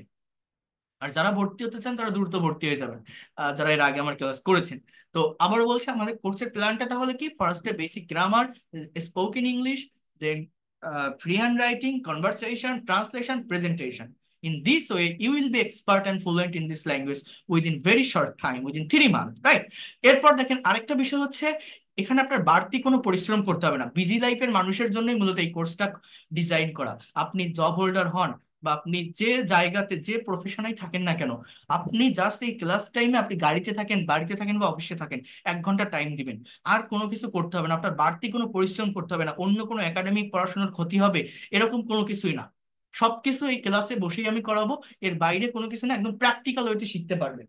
আর টোটাল কোর্স ফি 2,000 টাকা। আমি আবারও বলছি, যারা পারবেন একবারে দিয়ে দিবেন, যারা পারবেন না 1,000 টাকা অ্যাডভান্স করে পেইড কোর্সের ক্লাস শুরু করতে পারবেন। বাকি 1,000 টাকা পরবর্তী মাসে দিলেও হবে। এইভাবে আমি ভেঙে ভেঙেও টাকাটা নিয়ে থাকি। এই নাম্বারে আমার বিকাশ বা নগদ আছে। যারা ইন্ডিয়া থেকে আসেন তারা গুগল পে বা ফোন পে করে পেইড কোর্সের ক্লাস করতে পারবেন। এই দুইটা আমার হোয়াটসঅ্যাপ নাম্বার, হোয়াটসঅ্যাপে আমার এই দুইটা নাম্বারে নক করলে আমি ফোন পে বা গুগল পে নাম্বার দিয়ে দিব। আপনারা সেখান থেকে পে করেও পেইড কোর্স করতে পারবেন। যারা বাংলাদেশ থেকে আছেন, এই দুইটা নাম্বারে কন্ট্যাক্ট করবেন। আর এই যে আজ ক্লাসগুলো আমি নিচ্ছি, ক্লাসের রেকর্ড পিডিএফ ফাইলগুলো পাওয়ার জন্য আপনারা এই নাম্বারে নক দিবেন, আমি class record PDF file send করবো। আর অনেকে হয়তো নক দিছেন, আমি উত্তর দেইনি, কারণ হাজার হাজার হাজার হাজার মেসেজ আমার হোয়াটসঅ্যাপে আসতে থাকে। তো অনেকেই শুধু আসসালামু আলাইকুম আসসালামু আলাইকুম বলে রেখে দেয়। যদি কেউ ভর্তি হতে চান বা অন্য কোনো ধরনের প্রবলেম থাকে, কোশ্চেন থাকে, ডিটেলসে লিখবেন বা পারলে হোয়াটসঅ্যাপে কল দিবেন ডাইরেক্ট। আমি কথা বলবো, সবার সাথে আমি যোগাযোগ করব, ঠিক আছে? কোনো সমস্যা নেই, সবাই কথা বলতে পারবেন। এবং যারা ভর্তি হবেন টাকা পাঠানোর পর এই নাম্বারেই হোয়াটসঅ্যাপ আছে, একটা স্ক্রিনশট পাঠাবেন বা লাস্ট ডিজিট জানাবেন, জানালে আমি আপনাকে পেইড কোর্সের প্রাইভেট হোয়াটসঅ্যাপ গ্রুপে অ্যাড করে নিব। সেখান থেকে আগামী 9 তারিখ থেকে আপনারা ক্লাস করতে পারবেন। আবারও বলছি, 2000 টাকা কোর্স ফি, 1000 টাকা অ্যাডভান্স করে ক্লাস শুরু করতে পারবেন। এবং প্রত্যেকটা স্টুডেন্টকে একটা আইডি কার্ড দিয়ে থাকি, একদম প্রফেশনাল ওয়েতে আপনি শিখতে পারবেন। আপনার একটা আইডেন্টিটি থাকবে যে আপনি আমার ব্যাচের স্টুডেন্ট, এবং আমার লেখা এই যে বইটা আপনারা দেখছেন, এই বইটাও আমি প্রোভাইড করব। এটা আপনার কাছে রাখবেন, যারা পেইড কোর্সে আসবেন তারা এটা পাবেন। এটা আপনার কাছে রাখবেন এবং রেগুলার ওয়েতে আমার ক্লাসগুলো করতে থাকবেন। আমি এতটুকু অ্যাসিওর করতে পারি, আপনি যতই দুর্বল হন না কেন, খুব কম সময়ের ভিতর ডেভেলপ করতে পারবেন। এটা আমার মুখের কথা না। আপনারা ফ্রি ক্লাসগুলো করেন, পেইড কোর্সও করতে হবে না, এই ফ্রি ক্লাস থেকেও আপনি ডেভেলপ করতে পারবেন। বাট পার্থক্যটা হচ্ছে, পেইড কোর্সে টু ওয়ে কমিউনিকেশন থাকে, অর্থাৎ সেখানে ল্যাঙ্গুয়েজ ক্লাব থাকে, স্পিকিং করার প্রচুর সুযোগ থাকে। এই স্পিকিং যদি করতে না পারেন এবং সেই স্পিকিং করার পরে আপনার ভুলটা ধরিয়ে দেওয়ার লোক যদি না থাকে, সেইটা আমি আপনাকে দিব। আমার সাথে 1-to-1 পার্সোনাল সেশন আপনি করতে পারবেন। এই ভুলটা ধরানোর যদি লোক না থাকে, আপনার সারা জীবন এগুলো করে যেতে হবে, কখনো শেষ নামাতে পারবেন না, কখনো প্রফেশনাল হতে পারবেন না। বাট এইটা আমি নিয়ে থাকি। পেইড কোর্সের বেনিফিট হচ্ছে এইটা, কি টু ওয়ে কমিউনিকেশন। এই টু ওয়ে কমিউনিকেশনটা আপনারা আমার কাছ থেকে এই পেইড কোর্স থেকে পাবেন। আর এই ফ্রি ক্লাসে তো সেটা সম্ভব হয় না, শত শত স্টুডেন্ট জয়েন করে, আনমিউট করাও যায় না, বা তাদের কাছ থেকে তাদের ফিডব্যাকটা নেওয়া যায় না, তাদের প্রেজেন্টেশনটা নেওয়া যায় না। কিন্তু পেইড কোর্সে আসলে আপনারা সেটা দিতে পারবেন এইভাবে। এবং প্রত্যেকটা স্টুডেন্টের একটা আইডেন্টিটি থাকবে। আপনাদেরকে আমি একটা আইডি কার্ড প্রোভাইড করব, যে আপনার একটা আইডেন্টিটি থাকবে যে আপনি আমার ব্যাচের স্টুডেন্ট, এরকম একটা আইডি কার্ড প্রত্যেকটা স্টুডেন্টকে আমি প্রোভাইড করে থাকি। তো যাতে করে আপনি অনলাইনে ক্লাস করছেন, আপনার নাম্বারটা হারিয়ে যেতে পারে, হোয়াটসঅ্যাপটা ব্যান হতে পারে, তো এটা পরবর্তীতে দেখালে আপনি যে কোনো ব্যাচে অ্যাড হতে পারবেন। আরো একটা কথা আমি বলে রাখি, টোটাল কোর্স ফি 2000 টাকা। এই 2000 টাকার ভিতরেই আপনি যত দিন না পর্যন্ত এক্সপার্ট এবং ফ্লুয়েন্ট হবেন, আপনি আমার সঙ্গে থাকতে পারবেন। ধরেন আপনি টাকা পে করে ক্লাস করতে পারলেন না, কোনো প্রবলেম হলো, অনেকগুলো ক্লাস মিস করে ফেলছেন, বা একটা ব্যাচ শেষ হয়ে গেছে, আপনি ভালোভাবে শিখতে পারেননি, পরবর্তীতে নতুন যদি কোনো ব্যাচে আপনি পড়তে চান, পড়তে পারবেন, আমি অ্যাড করে নিব। তার জন্য আলাদা করে কোনো কোর্স ফি দিতে হবে না, বা এই যে বই আমি দিব তার জন্য কোনো আলাদা টাকা পে করতে হবে না। টোটাল কোর্স ফি 2000 টাকা। এর ভিতরেই আপনি যত দিন না পর্যন্ত এক্সপার্ট এবং ফ্লুয়েন্ট হবেন, আপনি থাকতে পারবেন, কোর্স করতে পারবেন। এবং প্রত্যেকটা স্টুডেন্টকে আমি প্রতিদিন কিন্তু আমার ল্যাঙ্গুয়েজ ক্লাবের সেশন চলে, প্র্যাকটিস চলে, তাদের ভুল হলে আমি ধরাই দিই। আমার ইউটিউবে তাদের অনেক ক্লাস আপনি পাবেন, আছে। এইভাবে আমি নিয়ে থাকি। যদি মনে হয় আমি এই ল্যাঙ্গুয়েজটাকে নিজের একটা অ্যাসেট বা সম্পদ হিসাবে নিতে চাই, ডেভেলপ করতে চাই, একটা মেন্টরের অধীনে থেকে ধারাবাহিকভাবে এগোতে চাই, আমার নেক্সট জেনারেশনকে শেখাতে চাই, বা এই লোকটা পড়াতে পারে, বোঝাতে পারে, টেকনিক ভালো, হয়তো আমি এখান থেকে শিখতে পারবো, তারা পেইড কোর্সটা করতে পারেন। আমি এতটুকু বলতে পারি, আপনি ব্যর্থ হবেন না, খুব কম সময়ের ভিতরে ডেভেলপ করতে পারবেন, অনেক ভালোভাবে এই ল্যাঙ্গুয়েজটাকে আপনি নিতে পারবেন।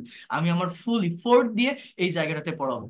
আবারও বলছি, সম্পূর্ণ ল্যাঙ্গুয়েজটা কভার হবে, বেসিক গ্রামার থেকে শুরু করে spoken English, free hand writing, pronunciation, conversation, presentation, সবকিছুই ভালোভাবে করতে পারবেন।